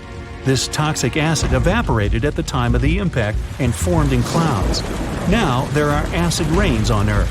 Flying dinosaurs now have to hide from these rains. They have to stay in caves and can't go outside to get some food. So far, a large number of terrestrial and flying dinosaurs have survived. They come out to see the aftermath of the disaster. The site of the impact was in present-day Mexico, the Yucatan Peninsula. The Chicxulub crater is located here. It's about 93 miles wide, like half of all of Lake Michigan, and it's 12 miles deep. You could plunge the whole Mount Everest in there, and there would still be 6.5 miles of available space. It wasn't the impact itself that made the dinosaurs disappear. The fire destroyed most of the plants the herbivorous dinosaurs ate. With no food, their numbers dwindled rapidly. Predatory dinosaurs had nothing to eat either. Acid rain and the disappearance of phytoplankton threatened all marine life. Even though birds managed to avoid the blast waves and tsunami, they were short of food too. About 80% of all birds didn't make it to the end of the extinction event. The problem was that all of the forests on Earth were wiped out. Most birds would nest and live in trees. Besides that, the forests were always full of food, from all kinds of ants and termites to flying insects and small mice. So, only those species that lived on the ground and could fly well survived. Most likely, they fed on the seeds of small surviving plants. This habit made flying dinosaurs lose their teeth during evolution. Instead of jaws with a bunch of sharp teeth, they got long beaks to grab tiny seeds from the ground. Although Earth looks like a terrible place to live now, there's an evolutionary boom for birds. They have to travel long distances in search of food. Their wings get stronger. They also feel safe from predators who regarded them as food before. No T-Rex now catches a sleeping bird off guard. About 1,000 years after the collision, the first dense forests appear. It gives another boost to evolution. 1 million years later, forests full of food are populated by the ancestors of modern mouse birds. And 65 million years later, in modern times, we have about 10,000 species of birds. Pigeons, crows, eagles, and hawks, even penguins. These are all descendants of the dinosaurs. But there were other survivors. Some alligator and crocodile ancestors were able to adapt to changing conditions. About 80% of turtle species managed to survive the mass extinction, and now their descendants live among us. Snakes and lizards were also able to wait out the hard times in their burrows. Even some mammals, like monotremes, survived. This hedgehog-sized animal was able to continue to evolve. Many millions of years later, these mammals evolved into primates, which later gave life to modern humans. Much later came the iPhone. You decided to go scuba diving for the first time. The water is clear and the sun is shining on the seabed. You take a few selfies and the fish swimming by when suddenly, the ocean goes pitch black. You look up and, oh my, what is that gigantic animal? It's definitely not a shark, not a whale. Is it a turtle? Yup, but fear not, it's not gonna hurt you. If you had lived on this same Earth about 72 million years ago, then maybe this could have really happened to you. Scientists have recently found the fossils of a gigantic marine turtle that could have grown as big as 12 feet. If you don't have any idea of how big that is, let's see some examples. That's the average length of a hippopotamus, 6 golden retrievers, or 2 Michael Jordans stacked on top of each other. The turtle's scientific name is an homage to that old-school sea monster called Leviathan. Maybe you remember this from old-school history lessons.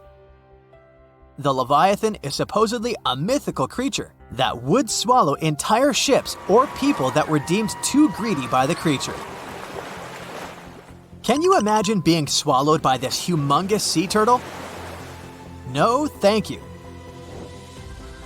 The fossils of this gigantic creature began to be excavated between 2016 and 2021, all the way in northeastern Spain. The first fossil was located by a hiker in the Spanish Pyrenees, and it was around 8 inches long. The pelvis of this turtle alone measured around 35 inches. It would definitely be one of the biggest turtles today if it hadn't gone extinct. FYI, the largest living sea turtles today can reach up to 6 feet in length, which is already pretty big. Now, how about a gigantic prehistoric scorpion? I bet most people here are not huge fans of these creatures, especially since they're poisonous, which is why the thought of a 9-foot-long aquatic scorpion might be the stuff of nightmares. Let's just say that if they hadn't gone extinct some 400 million years ago, lakes and rivers would be much more dangerous places for humans today. These gigantic insects were considered to be apex predators in their time, hunting everything from fish to other animals, even of their own kind. Yikes! I got goosebumps just imagining these creatures. Should we thank the asteroid that hit our planet now or later on in this video? Another prehistoric animal that would shock humans if it were still alive is the so-called Megatherium, a gigantic sloth. This huge sloth is believed to have grown up to 20 feet long, and its weight could be up to 8,000 pounds. It was found in the woodlands and grasslands of South America. The creature used to stand on its 2 feet in order to reach leaves on high branches. These giant sloths had huge claws. They helped them climb trees. I gotta say, I feel uncomfortable imagining these elephant-sized sloths climbing trees. Oh, of course, some dinosaurs will make our super-sized creatures list. But before that, here's a fun fact. Did you know some dinosaurs are still alive today? Scientists have proven that birds are classified as theropod dinosaurs. Such infamous creatures as the T-Rex and Velociraptor belonged to this group. I'm sure you've heard these names even before you watched Jurassic Park. The Velociraptor is that scary dino that breaks into the kitchen. Well, they evolved, gained some feathers, and turned into various species of birds we know today. That means that any bird from chickens to those little blue ones is a direct descendant of dinosaurs. Now, does the name Spinosaurus ring a bell? You can see this huge dinosaur in some museums today. Its fossils, I mean. The Spinosaurus was one of the biggest land predators to walk Earth. Actually, to walk its land and water, since scientists believe that this dino was semi-aquatic. It fed mostly on meat, which means humans would be its natural prey if it lived today. This meat-eating dino lived around 90 to 100 million years ago. It was about 60 feet long, 12 feet high, and weighed up to 22 tons. Its head was around the size of 8 bowling balls and was shaped like a crocodile's face. Basically, the Spinosaurus was a big African elephant with the face of a crocodile. Just kidding. But that would look funny though, wouldn't it? A much more attractive dino was this guy. It's considered to be the largest dinosaur that has ever lived on our planet. What made it so big was its extremely long neck and very long tail. You wouldn't want to stand behind this creature, believe me. If it decided to swish its tail, you'd get catapulted very far away. This creature lived around 100 million years ago, and its fossils were first found in Argentina around 2012. The dino measured 120 feet from head to tail, which made it almost as big as an American football field in width. And have I mentioned it weighed almost as much as a space shuttle? A staggering 75 tons. If it had been a carnivore, it would have probably been the greatest predator. But this big guy was a peaceful herbivore that had such a long neck that it could eat leaves from high trees. Cute, right?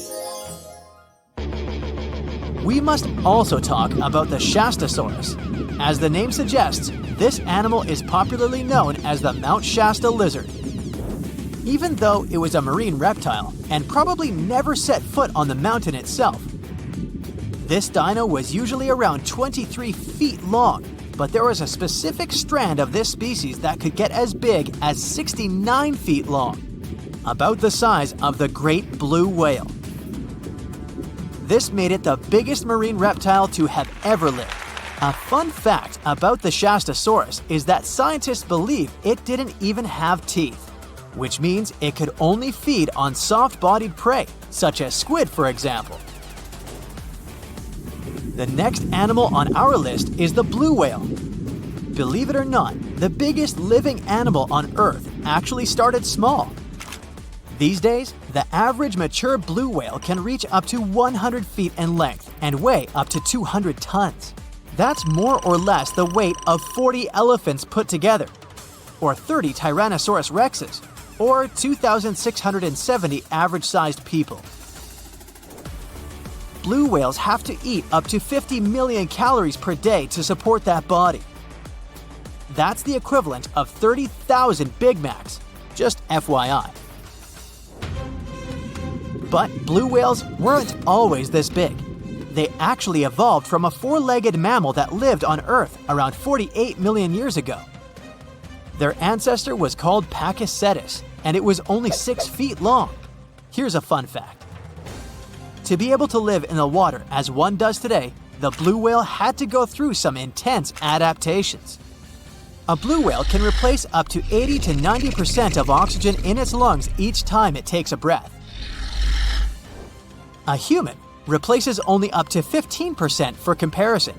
It allows these animals to dive for up to 1 hour at a time, down to a staggering depth of 330 feet. Elephants were bound to make the list. Elephants are currently the largest land animals on Earth. They can grow to be about 13 feet tall and weigh up to 7 tons. That's pretty small if we compare it to the other animals that once lived on Earth, right? But if we placed a 6-foot-tall human next to an elephant, we'll see it's not at all that small. African elephants are bigger than their close relatives, Asian elephants, and they have a similar lifespan to humans, up to 70 years. Pokemon might have made us collectively wish that salamanders were real-life dragons, although they're not. They can still be pretty cool, though. There's a giant species of salamander that is known to be the largest living amphibian. They can grow to be as long as a regular-sized human, reaching up to 6 feet. I bet that wouldn't be a pleasant underwater encounter. Imagine a planet where every breath you take electrifies your body like a shot of espresso. The sky above you is an intense shade of blue, while colossal trees stretch towards the heavens, their vibrant green leaves growing at an astonishing rate. Daily exercise becomes a thrill like no other. With the abundance of oxygen, you become a supercharged version of yourself. Running feels effortless as you dart across the landscape, lifting weights that would normally seem impossible. It's as if the world itself is infused with a surge of energy. Everything is moving faster. The wildlife surrounding you is equally affected by this oxygen overload. Animals roam the land in majestic proportions. Their massive frames are propelled by speed and agility. Picture yourself in a pulse-pounding chase with an oxygen-charged cheetah, racing against a predator that could put a Ferrari to shame. Now you may wonder how such a wild scenario could ever be possible. Well, let's see. Oxygen is the powerful fuel that keeps life going. It makes up about 21% of the air we breathe, and every breath we take delivers these tiny molecules to our cells, giving them the energy they need to thrive. Without oxygen, our cells would struggle, and our bodies would fall apart. But that's not all. Oxygen is a superstar that works for all kinds of living things, from tiny bacteria to giant elephants. It's even important underwater, where it enriches the oceans.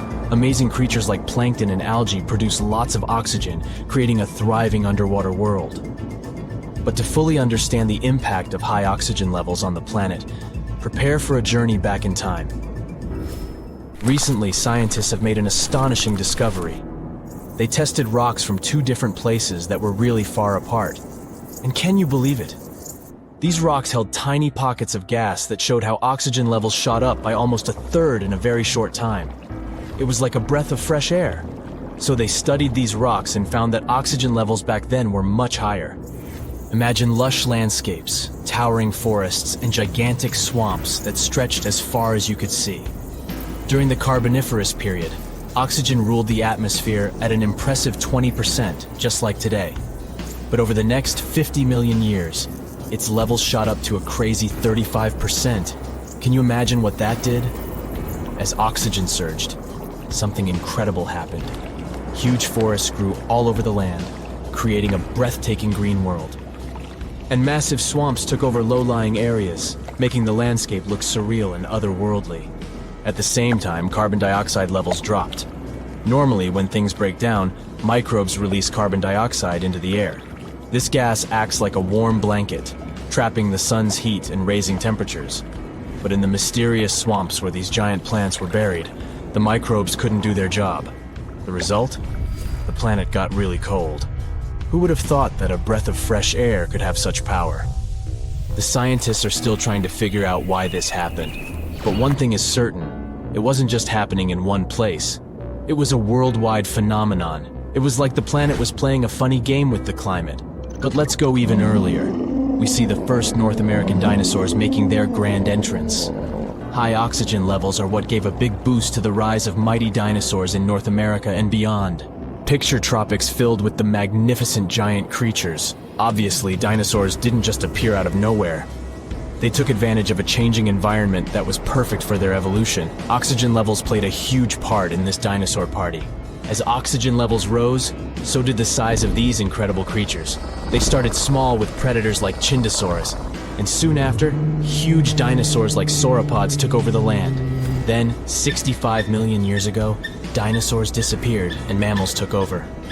And here's the interesting part. Mammals never grew as big as dinosaurs.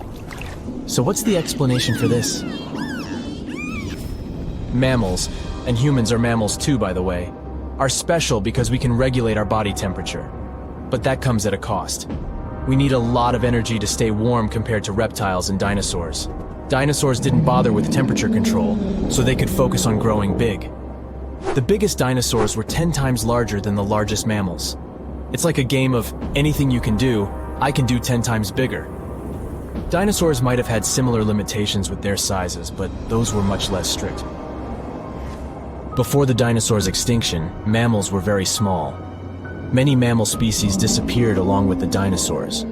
But survivors took advantage of the open ecosystem and rapidly diversified into various body sizes.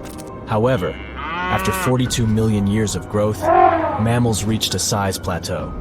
This happened on all continents, most likely because of the temperature and land area. Colder environments allowed mammals to grow larger. Balancing body size and heat became challenging. Land area also played a role in sustaining big populations. But making animals bigger isn't the only thing high oxygen can do. This humble gas is a true jack of all trades. It also acts as our loyal bodyguard, protecting us from harmful UV rays and other dangers from space. Without oxygen, we would be defenseless against space threats. Oxygen also has a fascinating role in shaping the weather. It teams up with its other atmospheric buddies to make the sky go wild with tornadoes, hurricanes, and thunderstorms.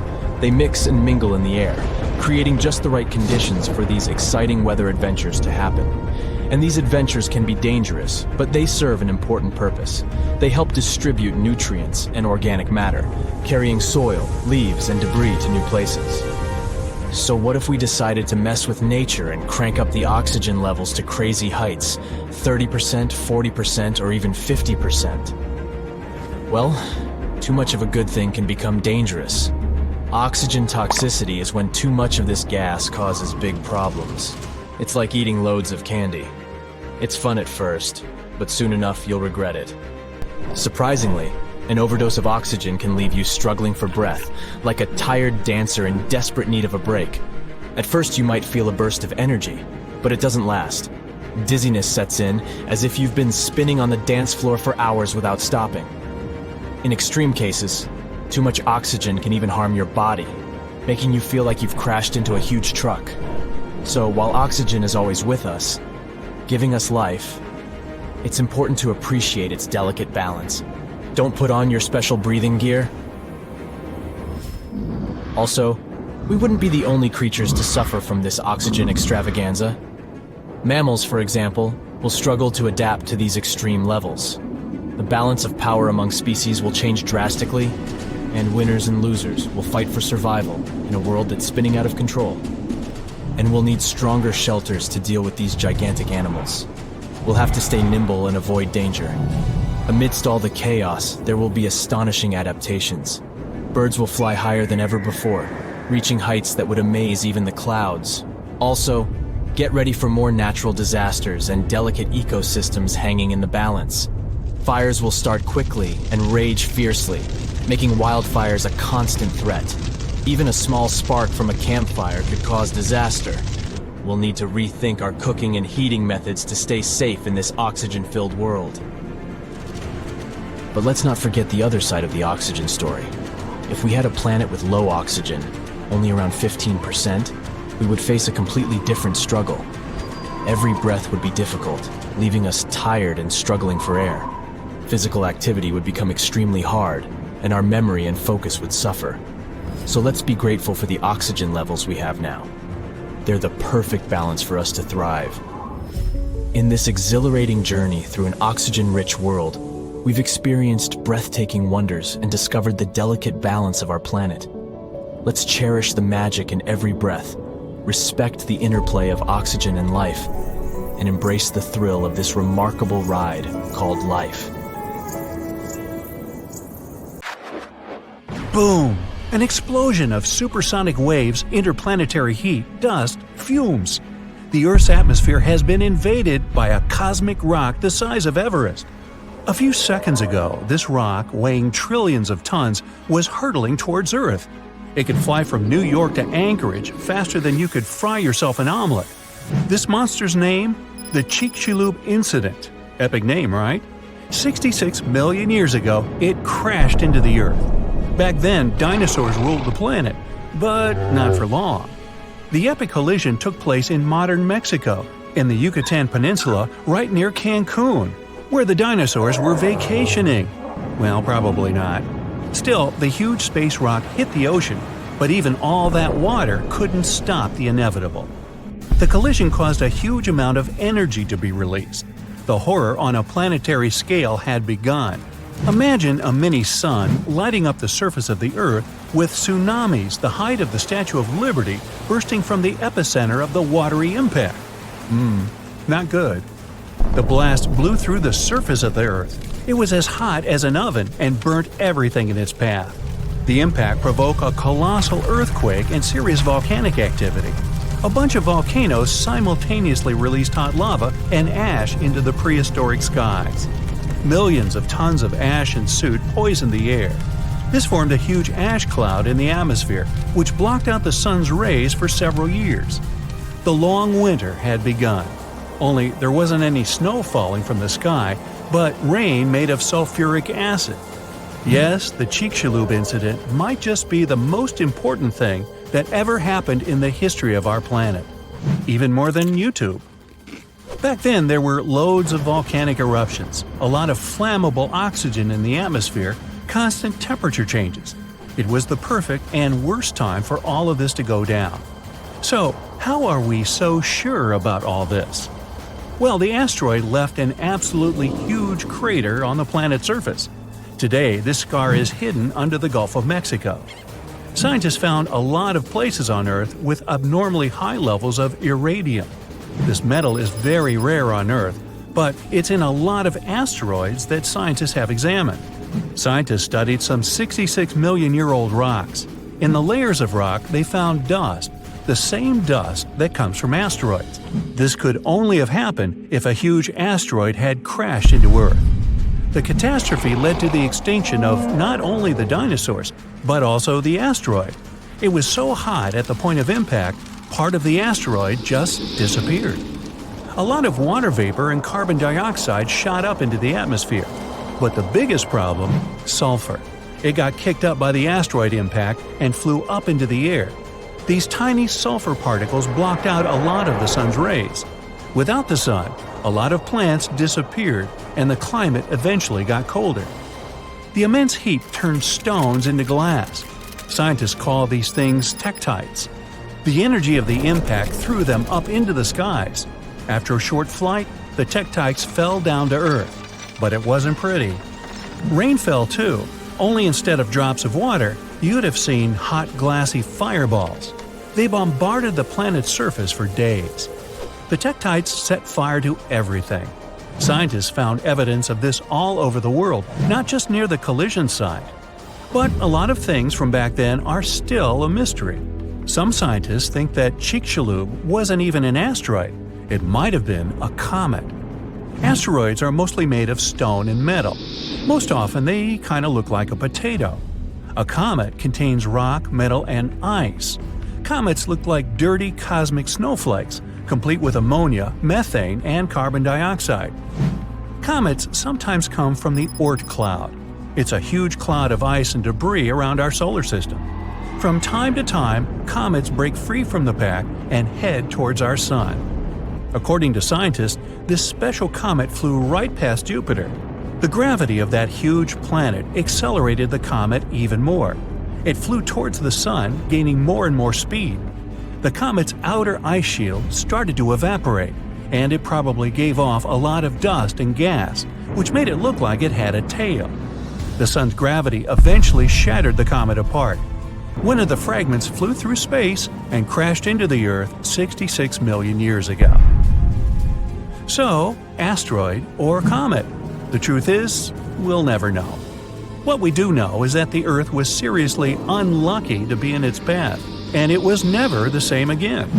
The catastrophe stopped the development of 75% of life on Earth.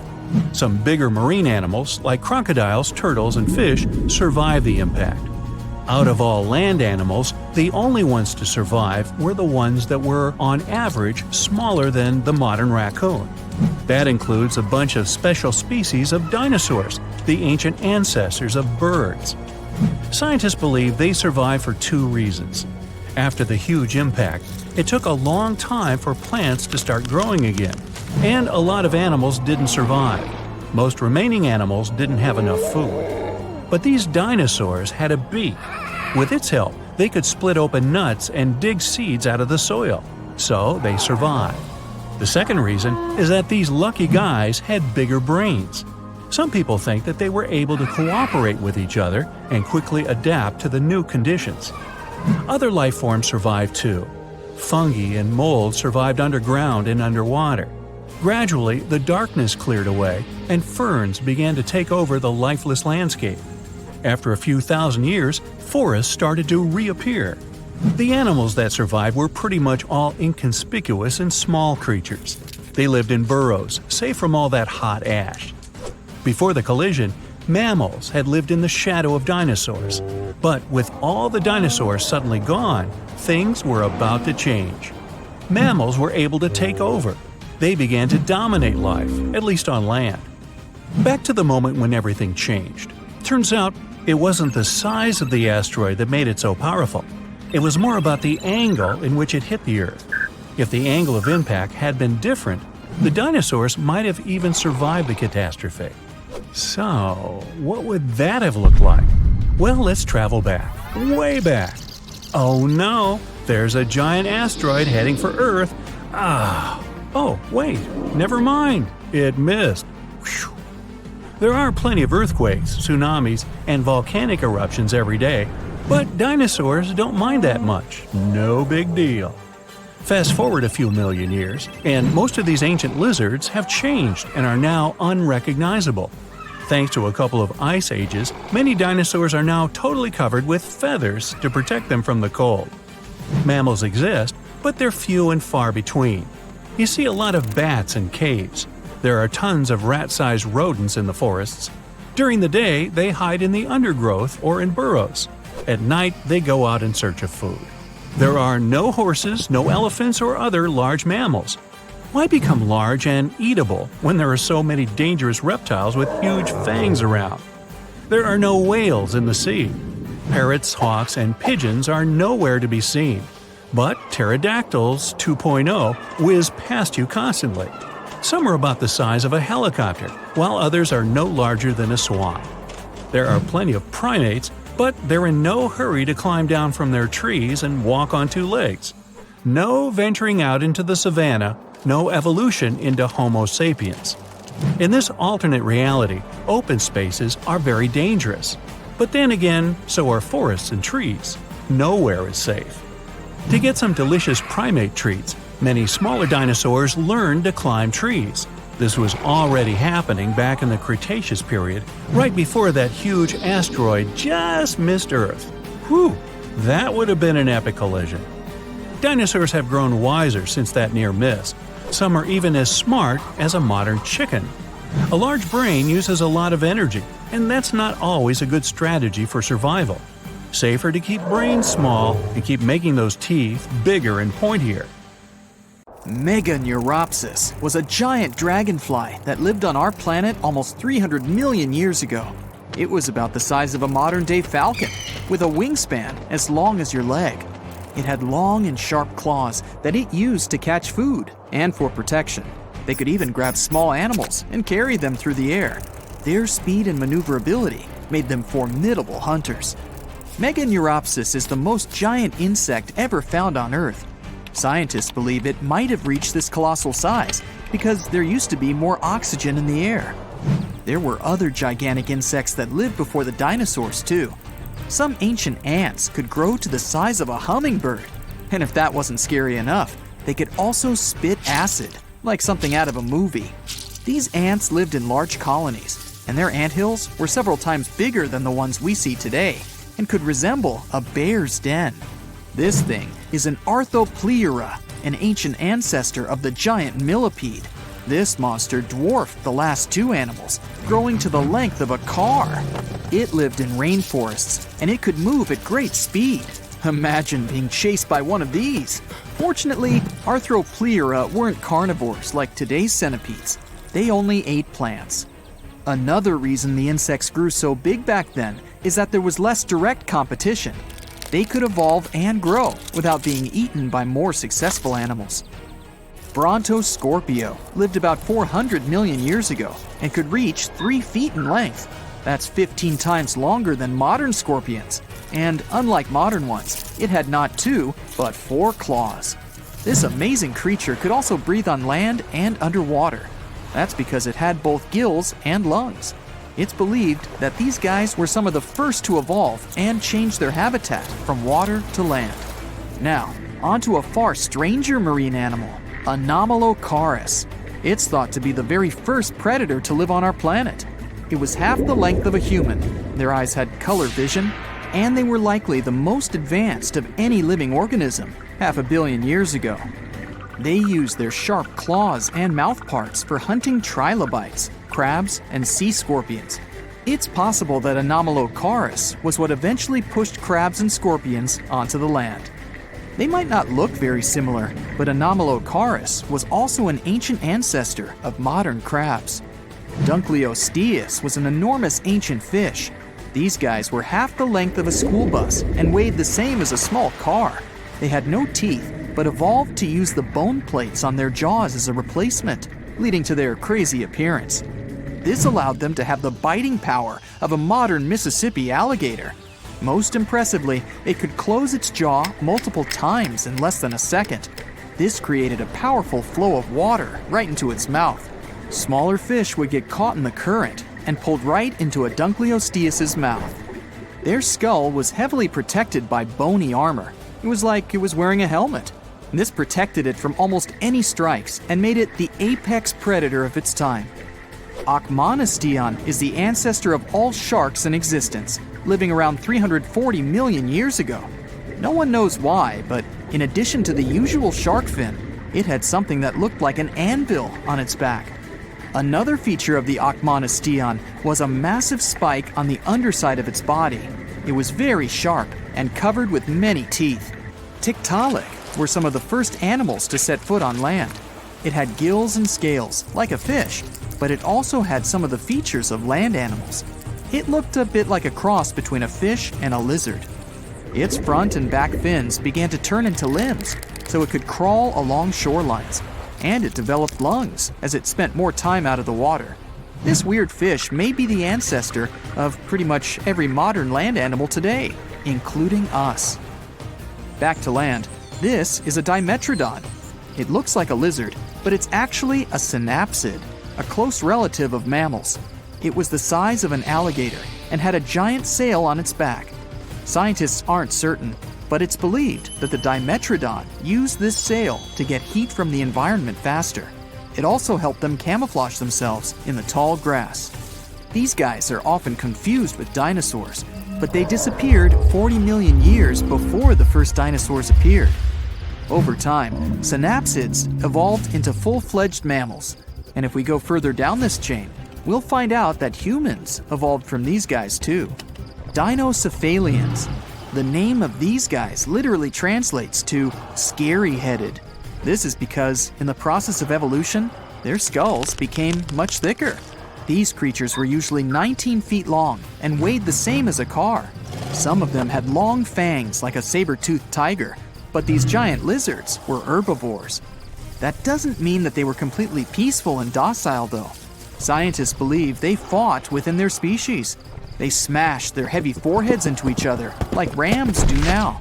Dinocephalians existed at a time when all our continents were still connected in a supercontinent, called Pangaea. Gorgonopsia looked a little like Dinocephalians, only these guys were carnivores. They were about the size of a wolf, but they spent a lot of time in water too. They usually lived on coastlines and could dive into the sea looking for food. They were also the first predators that could run fast.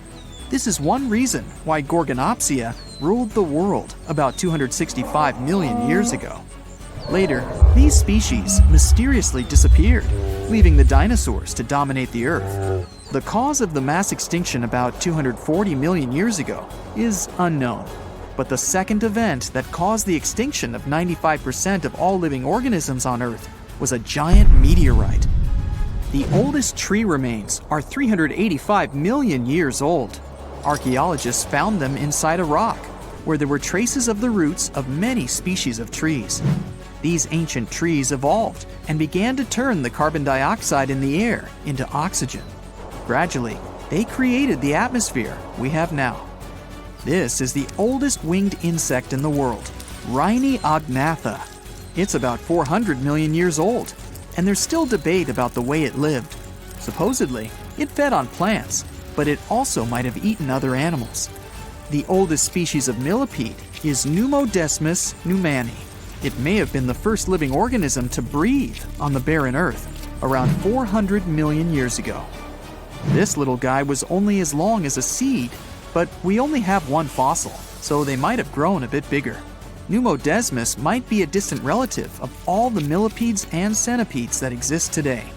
The farther we go back in time, the more bizarre the living organisms look. 480 million years ago, Agirocassus coasted through the ocean. For its time, it was the largest animal on the planet, reaching 6.6 feet in length. Fortunately for other sea creatures, it wasn't a scary hunter. It ate the same way that the blue whale does today, swallowing loads of water so it could catch all the tiny things living in it. Dickinsonia lived 550 million years ago. These floating ovals varied a lot in size. Some could be the size of a fingernail, while other species were as big as a kitchen plate. The largest Dickinsonia may have been as wide as a stingray. These animals are so primitive that they didn't even have a skeleton. Some scientists thought it wasn't even an animal, but a fungus. But that was later disproven.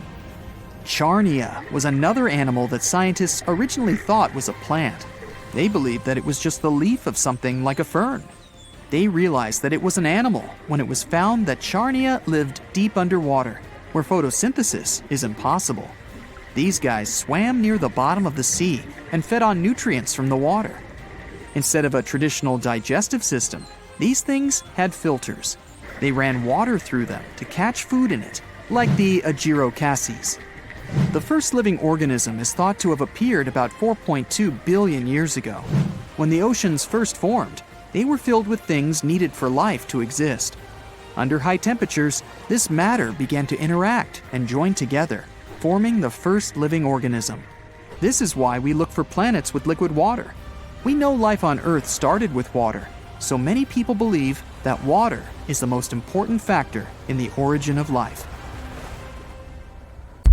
Dinosaurs are some of the most fascinating creatures to have ever walked Earth. It's a shame that we won't be able to have Jurassic Park, where we can see some of the coolest creatures come to life. But we are actually living with some creatures that are just as old as dinosaurs, such as crocodiles and sharks. They haven't changed much since they appeared millions of years ago. But most dinos didn't make it when the asteroid struck Earth. In a way, the asteroid was a giant reset button for the planet. After hitting Earth, this space traveler wiped out almost every living thing. The sky was covered with ash, which blocked out sun rays. That meant that plants couldn't grow, and this made a lot of herbivores, really hungry. As a result, they had to change their diet and adapt to the new changes. This forced some of those dinosaurs to take on a new path in life, turning into some modern animals we know today. If the asteroid had changed its course just a bit, then dinosaurs would have remained the dominant species. So, what would have happened if dinosaurs had stuck around? Well, first of all, evolution would have played out differently for them. Maybe during those millions of years, humans would not have evolved to be on top of the food chain. Imagine a world where dinosaurs still existed today. If dinosaurs had evolved as humans did, then we'd have to compete with them. There were multiple species of humans, but Homo sapiens, also known as us, prevailed. A humanoid dino, or dinoid, would be something strange. First of all, they would look different, more reptilian than us. Our brain sizes would differ, and they would be physically bigger and stronger. Putting a human and a dinoid side by side would be interesting. First of all, dinoids would have scales as opposed to human skin, and their teeth would be sharper. They would probably not have 5 fingers on each hand, and their nails would be sharp claws. Also, we don't know what they would sound like, but they'd possibly be guttural like crocodiles. Dinosaurs had very good vision compared to mammals, so it's possible we'd see dinoids with large eyes. The population of Earth has reached a staggering 8 billion people, and we've changed our environment to suit our needs. With that said, if dinoids were the dominant creatures, then the environment would be suited for them. Speaking of physical features, scientists predicted what dinoids would look like if they had evolved into intelligent creatures that walked upright and had opposable thumbs. These wiggly thumbs are important for evolution, since they helped humans start using tools for defending themselves and hunting. The creature may not look like the ideal reptile, and its appearance might not be flattering. But if dinosaurs had evolved, then these creatures could be your classmate or colleague at work. Not all dinosaurs were alike, as their fossils have shown. Some were gigantic, while others resembled any modern-day animal. The biggest land-walking dinosaur was the Titanosaur, although the measurements are only rough estimates based on fossilized bones. It's estimated that the dino was around 122 feet long and lived between 100 to 95 million years ago. It was so massive that its weight was equivalent to 18 modern-day elephants. There were dinosaurs all over the world in different time eras, climates, and landscapes. However, only a handful were known as giants. But though they excelled in body size, they lacked in brain size. Some of the most well-known dinosaurs, like the Allosaurus and Stegosaurus, had very small brains, like me, which means it would have been nearly impossible for them to properly evolve into intelligent beings. Tell me about it. But in the late Cretaceous period, the T-Rex roamed the land. It had larger brains than its Allosaurus counterparts, which were millions of years behind. Even so, the T-Rex's brain only weighed just under a pound. A human brain is nearly 3 pounds. It might have been cool to see a T-Rex evolve into an intelligent being with opposable thumbs on its tiny stick hands. Contrary to popular belief, the T-Rex was actually quite slow, and a human could have easily outrun it. So we know that these days they wouldn't belong in any competitive sports that involve running. We know that dinosaurs could be herbivores and carnivores. But throughout their evolution, one thing remained the same: they had small brains. Other forms of dinosaurs were around too, such as long-legged and horned dinosaurs. Either way, they were on top of the food chain even when little mammals had cameo appearances. We have to consider that when the asteroid struck and wiped out dinosaurs, mammals took over the scene. If dinosaurs and mammals had shared the dominant position in the food chain and had followed a similar path in their evolution, then today's reality would be completely different than what we have now. Dinosaurs would have bigger brains and would compete with humans for the title of the smartest creature. One of the reasons why humans and parrots can talk is because of the strength and shape of our tongues. The evolved dinosaurs would have a different skull, shaped to fit such a tongue if they wanted to talk like humans. One of the reasons why humans made it to where we are now is because we evolved to stand upright to detect predators. This was one challenge we had to overcome in order to survive. But what would dinosaurs need to challenge if they were already the most dominant creatures? Some of the big-brained dinosaurs had long legs, which means they could run fast, detect predators, and grab food that otherwise would be beyond their reach. Their evolutionary path would be very different from that of humans, and maybe even more advanced. Their brains could have evolved into something impressive. They could turn out smarter than us and possess quicker reflexes. Imagine dinosaurs discovering gravity instead of Isaac Newton, or a dinosaur writing plays and poems better than William Shakespeare. Imagine dinosaurs possessing the creative knowledge to produce some of the finest art in history. Music and cinema would revolve around dinosaur culture, and fashion would look otherworldly. We would live in peace with dinoids, but we would certainly compete with them. The World Cup would feature dinosaurs and humans playing for their national teams, but clubs would be exclusively human or dinosaur. Some professions would be dominated solely by one species, and more physically demanding jobs would be taken by dinosaurs, like laborers and security guards. Eventually, dinosaurs would take over the world since they would be physically stronger than humans and would have better advantages than us. Humans, on the other hand, would need to figure out a way to keep up with dinosaurs. Mammals had a different path of evolution, where they never became gigantic super beasts as dinosaurs did.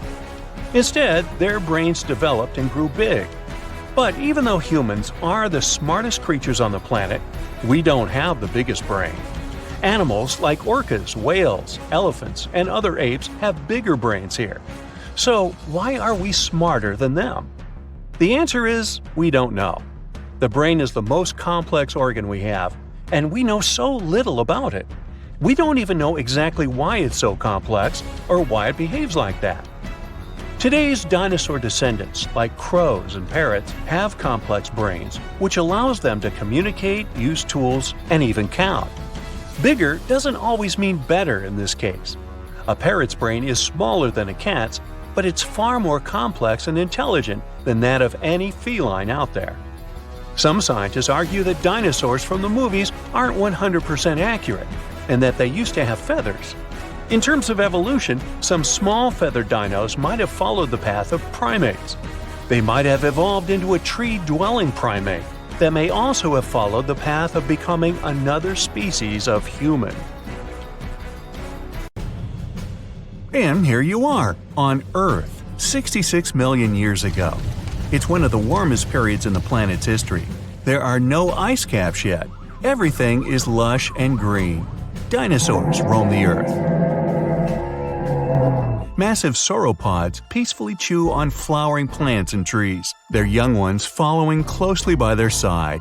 Ah, you strain your neck to see their heads 5 stories above you. But that's when you see something else, a bright spot in the sky, a shooting star. Ah, make a wish. Wait a minute, the star grows bigger, brighter. Little do the mass reptiles know, today marks the beginning of one of the largest mass extinction events in Earth's history. 3/4 of life on our planet will be wiped out. Hey, we'll just hide over here and watch. 5 seconds before impact. The meteorite rips a hole through our atmosphere like a needle in a balloon. The resulting supersonic shock wave starts to ripple around the globe. You'd hear it on the opposite side of the planet. The cosmic monster falling toward the Earth is the size of Mount Everest, at least 6 miles wide and weighing 460 trillion tons. The meteor is coming in hot and fast, 12 miles per second, heading right for the Yucatan Peninsula in present-day Mexico. At that speed, it could travel from LA to New York in under 4 minutes. Impact. The mountain-sized asteroid smashes into the Earth. If only it had been anywhere else, life on this planet might look a lot different today. The Yucatan Peninsula, almost entirely underwater then, was one of just 8 places on the entire globe that would have let a giant space rock wipe out nearly all life on the planet, meaning the asteroid only had a 13% chance of causing a mass extinction, and it happened to hit just the right spot. Well, aren't we lucky? At the point of impact, there's an explosion 1 billion times more powerful than even the most massive volcanic eruption. It looks like a new sun has appeared on our planet's surface. The meteorite digs into the Earth's crust and explodes into 1 million pieces. You can still see the scar it left. The Chicxulub crater is 93 miles wide and 12 miles deep. It could fit the entire state of Vermont and 24 Burj Khalifas stacked on top of each other. Something that leaves a scar like that has global consequences. The Earth ripples. The shock wave spreads for thousands of miles. The air blasts flatten forests in a second. Everything within striking radius is set ablaze. Nothing survives ground zero. But that was just the beginning. Smaller fragments of the meteorite, as well as parts of the Earth displaced by the giant hole it dug, go ricocheting out, reaching as far as Canada. The sky lights up with fireballs. They smash into the surface as well. Dinosaurs that weren't in the blast radius run in panic, but they have nowhere to hide. It's only about to get worse. The shock waves race across the sea. The tsunami is nearly a mile high when it hits the coast. The waves keep traveling, reaching the furthest corners of the planet. Even across the Pacific and up into the North Atlantic, they're 5 stories high. They wash away everything in their path. Besides the raging fires and skyscraper-sized tsunamis, the Earth is shaking from the worst earthquakes in history. A planet lush and teeming with life only a few minutes ago has turned into a nightmarish place. But this was only Phase 1. 5 minutes after impact. Small rocks, dust, and ash rise high up into the atmosphere. These objects heat up and melt. They turn into hot lava that begins to fall to the ground like burning rain. 10 hours after impact. Fires continue to engulf everything in their path. Some surviving dinosaurs in North America try to escape to unknown territories, but now they're in dense swamps and can't escape. 1 month after impact. 15 trillion tons, 2.5 million times the weight of the Great Pyramid of Giza. That much ash and soot are released into the atmosphere. The cloud covers the entire planet and blocks out the sun. The Earth sinks into darkness. Surviving plants can't photosynthesize. Oxygen levels drop. Any animals left at this point are finally done in from lack of air. But the worst consequence was the extinction of phytoplankton. The entire oceanic food chain starts to collapse like a house of cards. Many marine animals have lost their main source of food. Surviving animals on land also can't find anything to eat. There are no plants for the herbivores, and soon no herbivores left for the meat-eaters. And still, there's the acid rain. The Chicxulub meteorite hit a place where there was a lot of sulfur. The heat of the impact vaporizes the toxic gas instantly. It mixes with the air in the atmosphere. Acid rains fall all over the planet. The oceans become toxic. And if all that doesn't get them, the cold finally finishes off the job. With the sun blocked out, The burning fireball that is our planet starts to cool down. What's left in the wake? Plants are a little luckier than animals. Seeds and pollen are able to survive these harsh times. The first to slowly paint the charcoal planet green are ferns. The wind carries their seeds, sprinkling them across the Earth over 10 years. Then come the palms. The new planets produce oxygen and feed small mammals. Of the reptiles, only turtles and ancient ancestors of crocodiles can survive the temperature and acidity of the planet's waters. Unbelievably, some bird-like dinosaurs survive too. Other species of birds evolve and survive to this day. Sadly though, all terrestrial animals over 50 pounds in weight went extinct. It took much longer for the animal kingdom to recover. Larger mammals, such as rhinos, began to appear only 15 million years after the dinosaurs disappeared.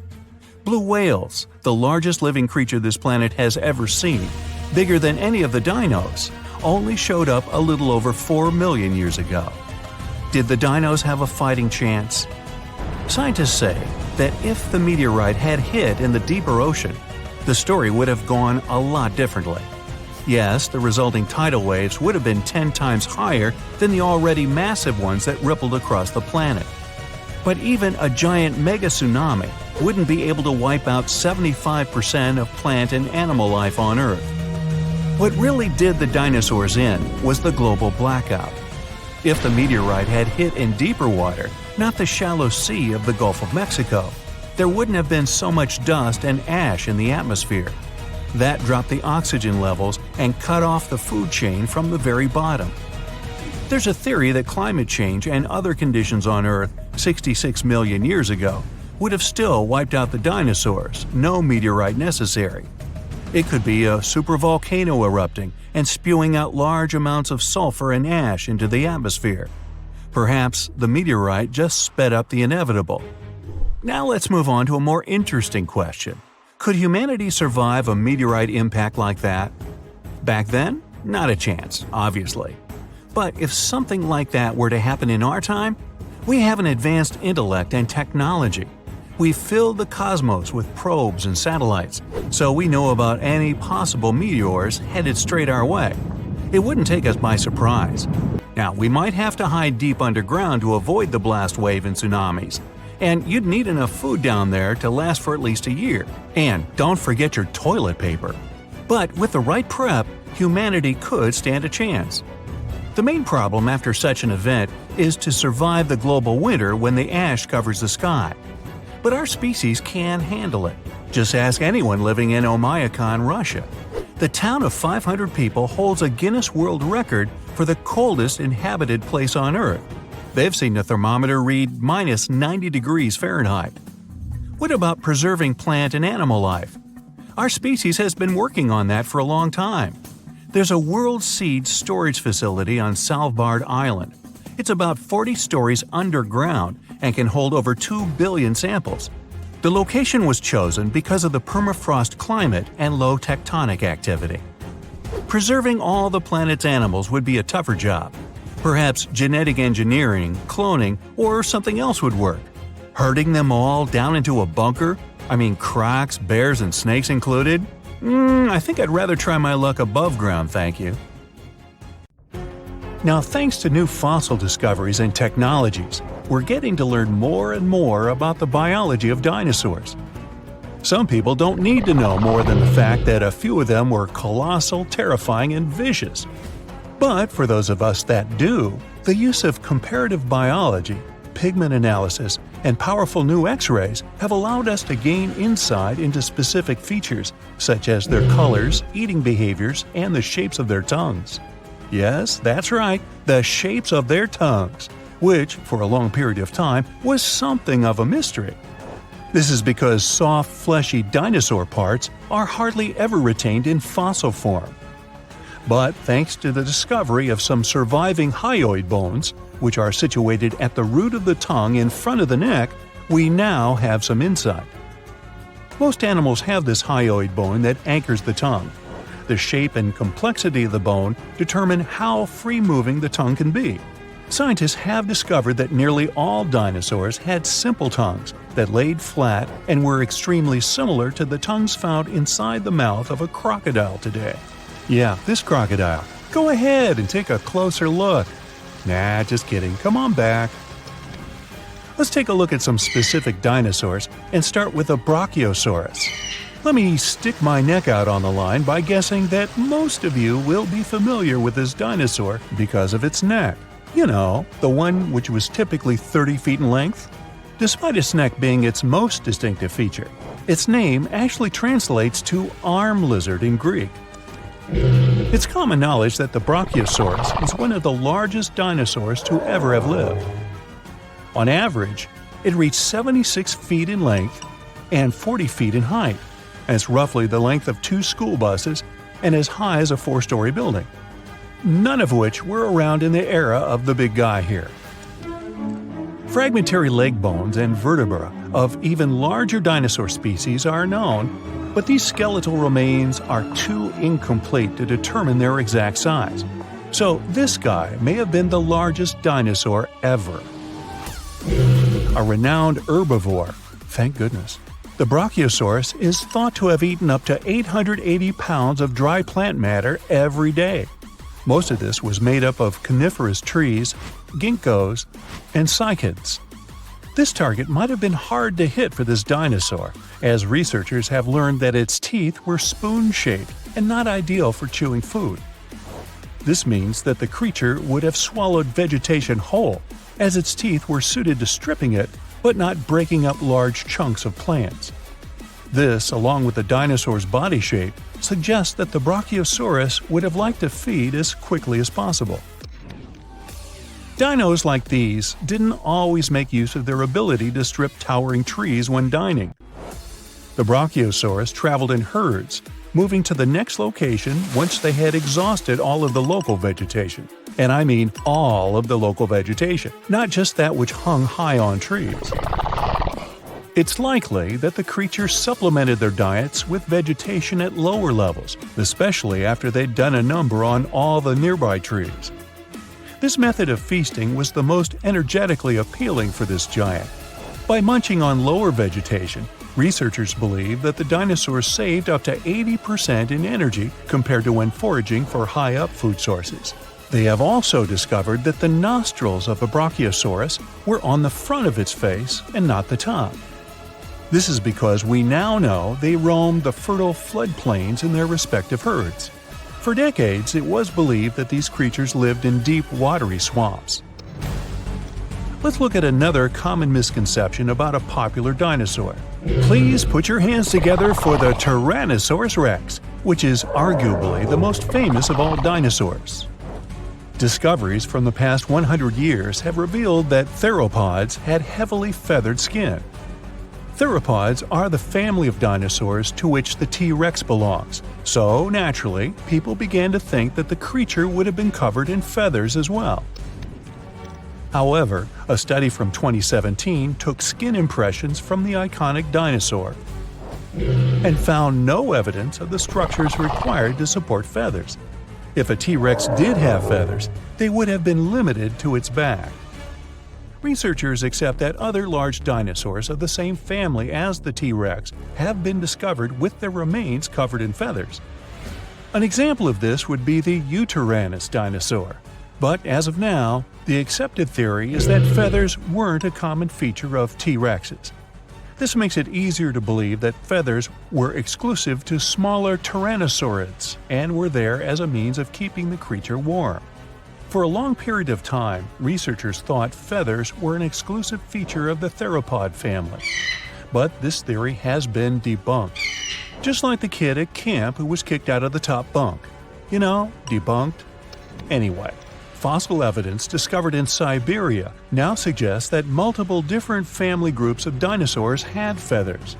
The Siberian fossils in question belong to another species of dinosaur, Calindrodromeus zebucolicus. Oh, you think I mispronounced that? Okay, prove it. Now, this dinosaur, I'll call her Calinda, had a pelvis structure superficially similar to that of a bird and was roughly 4.5 feet long, about as tall as a fridge. Since the purpose of feathers on dinosaurs was for warmth, it's quite possible that dinosaurs from cold weather climates had more feathers than their counterparts in warm weather climates. In general, bigger animals struggle less with keeping themselves cool, so it's likely that any of the large dinosaurs who lived in these warm climates had no feathers at all. Smaller dinosaurs who lived in cold climates, on the contrary, had plenty of feathers. We now even understand what some of the designs and patterns of these feathers on dinosaurs looked like, thanks to the discovery of an ornithomimus, complete with feather and skin impressions. The name of this dinosaur is derived from Greek and actually translates to bird mimic. They were typically 11.5 feet in length, nearly as tall as a giraffe, and despite being omnivorous, had no teeth. Its other distinctive features included 3 fingers, which were all unusually the same size and length, and despite their thin-boned skulls, they also had large brain cavities. Their legs were extremely long, in particular their foot bones. Combine this with their toothless beaks and long necks, and yep, it must have looked a lot like an ostrich. Although they're not as big as the Brachiosaurus or dinosaurs in general, they are bigger than any other bird in the world. And it wasn't just the body limbs of an ornithomimus that made it resemble an ostrich. They also had very similar feather patterns. Their heads, necks, and lower legs were mostly bare of feathers, but the rest of their bodies were well coated in downy plumage. This is what you call a bird's layer of feathers as a whole. It's possible, like an ostrich, that the dinosaur would have used this unusual feather pattern to regulate its body temperature. Despite some dinosaurs possessing feathers like birds, on top of also being their distant relatives, dinosaurs didn't have the type of feathers required to fly for most of their existence. Feathers found in fossil impressions or preserved in amber have allowed researchers to gain insight into why these creatures weren't very aerodynamic. The structure of these feathers appears to be very simple, with a poorly defined and flexible central shaft. These feathers would have better served any dinosaur as a fashion statement, as they would have helped attract the attention of other dinosaurs. These feathers also would have had the ability to regulate body temperature. Surprised to hear that dinosaurs had ostrich-like feathers? Wait till I tell you that their prehistoric distant reptile cousins had something that looked like fur. Allow me to introduce you to the pterosaur. Its name is derived from Greek and translates to winged lizard. Just like dinosaurs, they were initially thought to have scaly or leathery skin all over their bodies.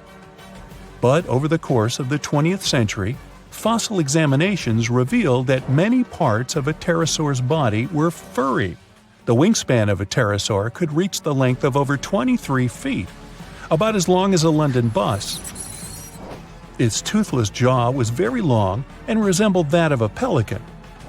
How could something that looks like a pelican be so terrifying? These creatures were coated in pycnofibers. Those were simple structures, feather-like in composition, but strand-like and fuzzy like fur. Further research suggests that some parts of the pterosaur's body had more complex kinds of feathers with branching strands. If this is accurate, it would be the first time feathers were found on an animal that was neither a dinosaur nor a bird. It was a 40 feet long and 12 feet tall beast, the king of dinosaurs. Its massive and muscular body weighed up to 8 tons. Its serrated teeth were sharp, and its jaws had a bite so strong they could crush a car. The creature had 2 powerful legs. It lived in forested river valleys all across North America, almost 70 million years ago. I'm talking about the most famous movie star among dinosaurs, T-Rex. It was very smart, with a brain twice as big as that of any large meat-eating dino. It was slower than other hunters, developing a speed of up to 12 miles per hour. Its other weakness was its small arms. Some scientists think they were just an evolutionary leftover, like the pelvic bones of some snakes. But others believe T-Rex used its arms to hunt. Its 4-inch claws helped the animal out. T-Rex was undoubtedly frightening, but surprisingly, there were even scarier dinosaurs in the past. Around 100 million years ago, there was a giant creature with the name that meant a spine lizard. It was Spinosaurus, the largest carnivorous dino. It was bigger than T-Rex and could grow almost 60 feet long. Its weight could be as great as 22 tons. The animal had long spines on its back. They could grow up to 7 feet long and were connected by folds of skin. They formed something that looked like a sail. Some scientists think it was a hump Spinosaurus used to store water. This dino had dense bones and short hind limbs. Researchers believe that these dinos could use their flat and wide-clawed feet for paddling. This was the first dino that could ever swim. Unfortunately, it couldn't process smells like most other theropods. These were a group of two-legged carnivorous dinosaurs that appeared on Earth 230 million years ago. That's why the animals the creature hunted could hide from it on land. The Spino dino spent most of its time in the water. It roamed the swamps of North Africa and mostly fed on fish, big prehistoric sharks, and sometimes other dinosaurs. It had a long, thin, and narrow snout like a crocodile. Unlike other dinos of its kind, which had curved teeth, Spinosaurus had conically shaped straight teeth.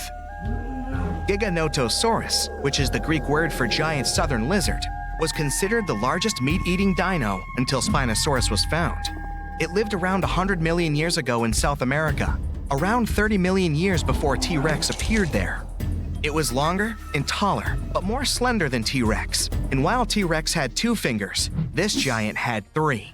It walked upright on its 2 big and very strong legs. Its tail was pointed and thin, which helped the creature make fast turns while running and keep its balance. The animal could move at a speed of up to 31 miles per hour. T-Rex's maximum speed was 25 miles per hour at the most. Any faster than that, and the giant could lose its balance and fall over.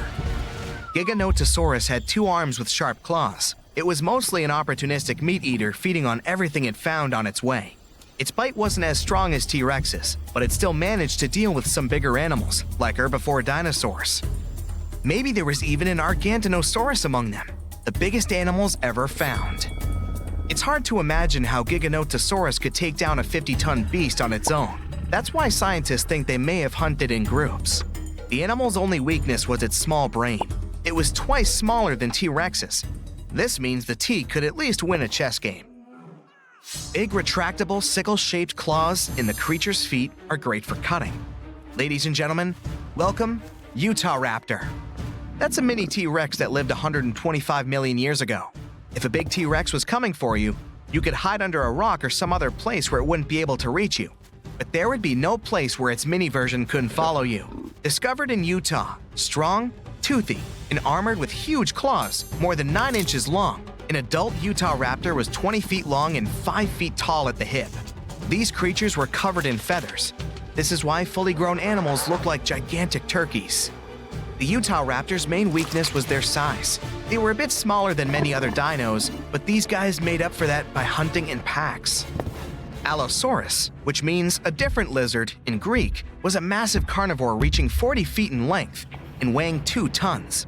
It roamed the Earth around 150 million years ago. Similar to T-Rex, this dino had strong back legs and a large snout. Its mouth was full of sharp teeth. The animal easily lost them when eating, but they usually grew back. Allosaurus was already fully grown by the age of 15, and its lifespan was around 28 years. The creature had a short neck and a long, narrow skull, disproportionately big compared to the rest of its body. This dino also had a pair of horns above its eyes and ridges along the top of its nasal bones leading to those horns.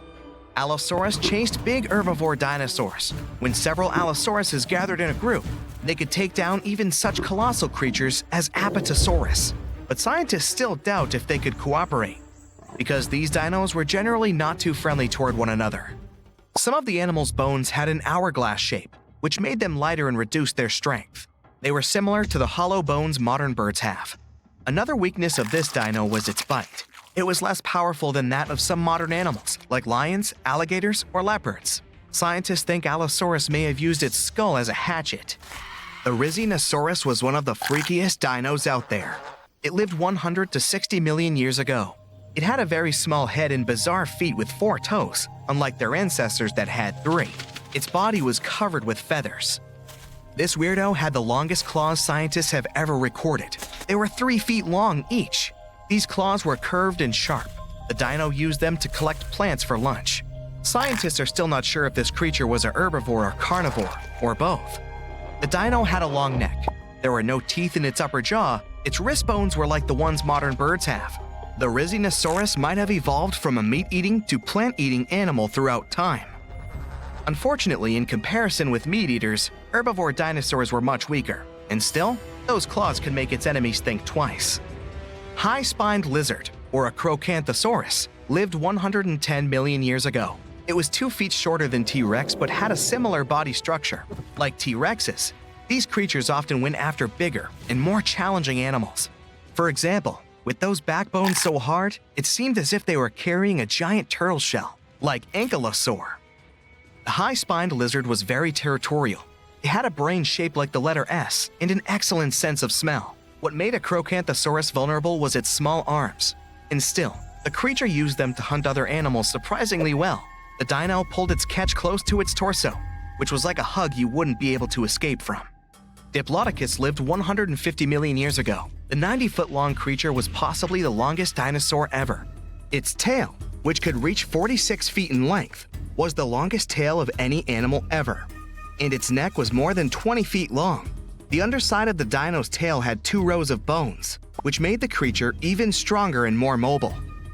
Diplodocus didn't look scary, long-necked, gentle, peacefully munching on plants, until it used its tail like a whip, making even the scariest meat-eaters back away. This tail was the center of the dino's mass, which was why Diplodocus could move very quickly.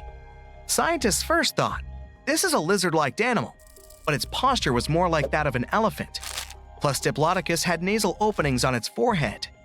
The dino's weakness was its small teeth and weak force bite. Quetzalcoatlus was the biggest flying animal ever. It lived 70 million years ago and controlled the skies of North America. It was a toothy, pin-headed creature with a blunt snout. It was as tall as a giraffe and weighed 550 pounds. Quetzalcoatlus had a small torso and long neck and legs. Its wings were short compared to the rest of its body, but still long enough to stretch for 40 feet. Scientists think this animal could fly at a speed of up to 80 miles per hour and travel 400 miles in a day. This dino was weaker than, let's say, T-Rex or most other carnivores of that time, but it had powerful muscles, which helped the animal rise into the air in the blink of an eye.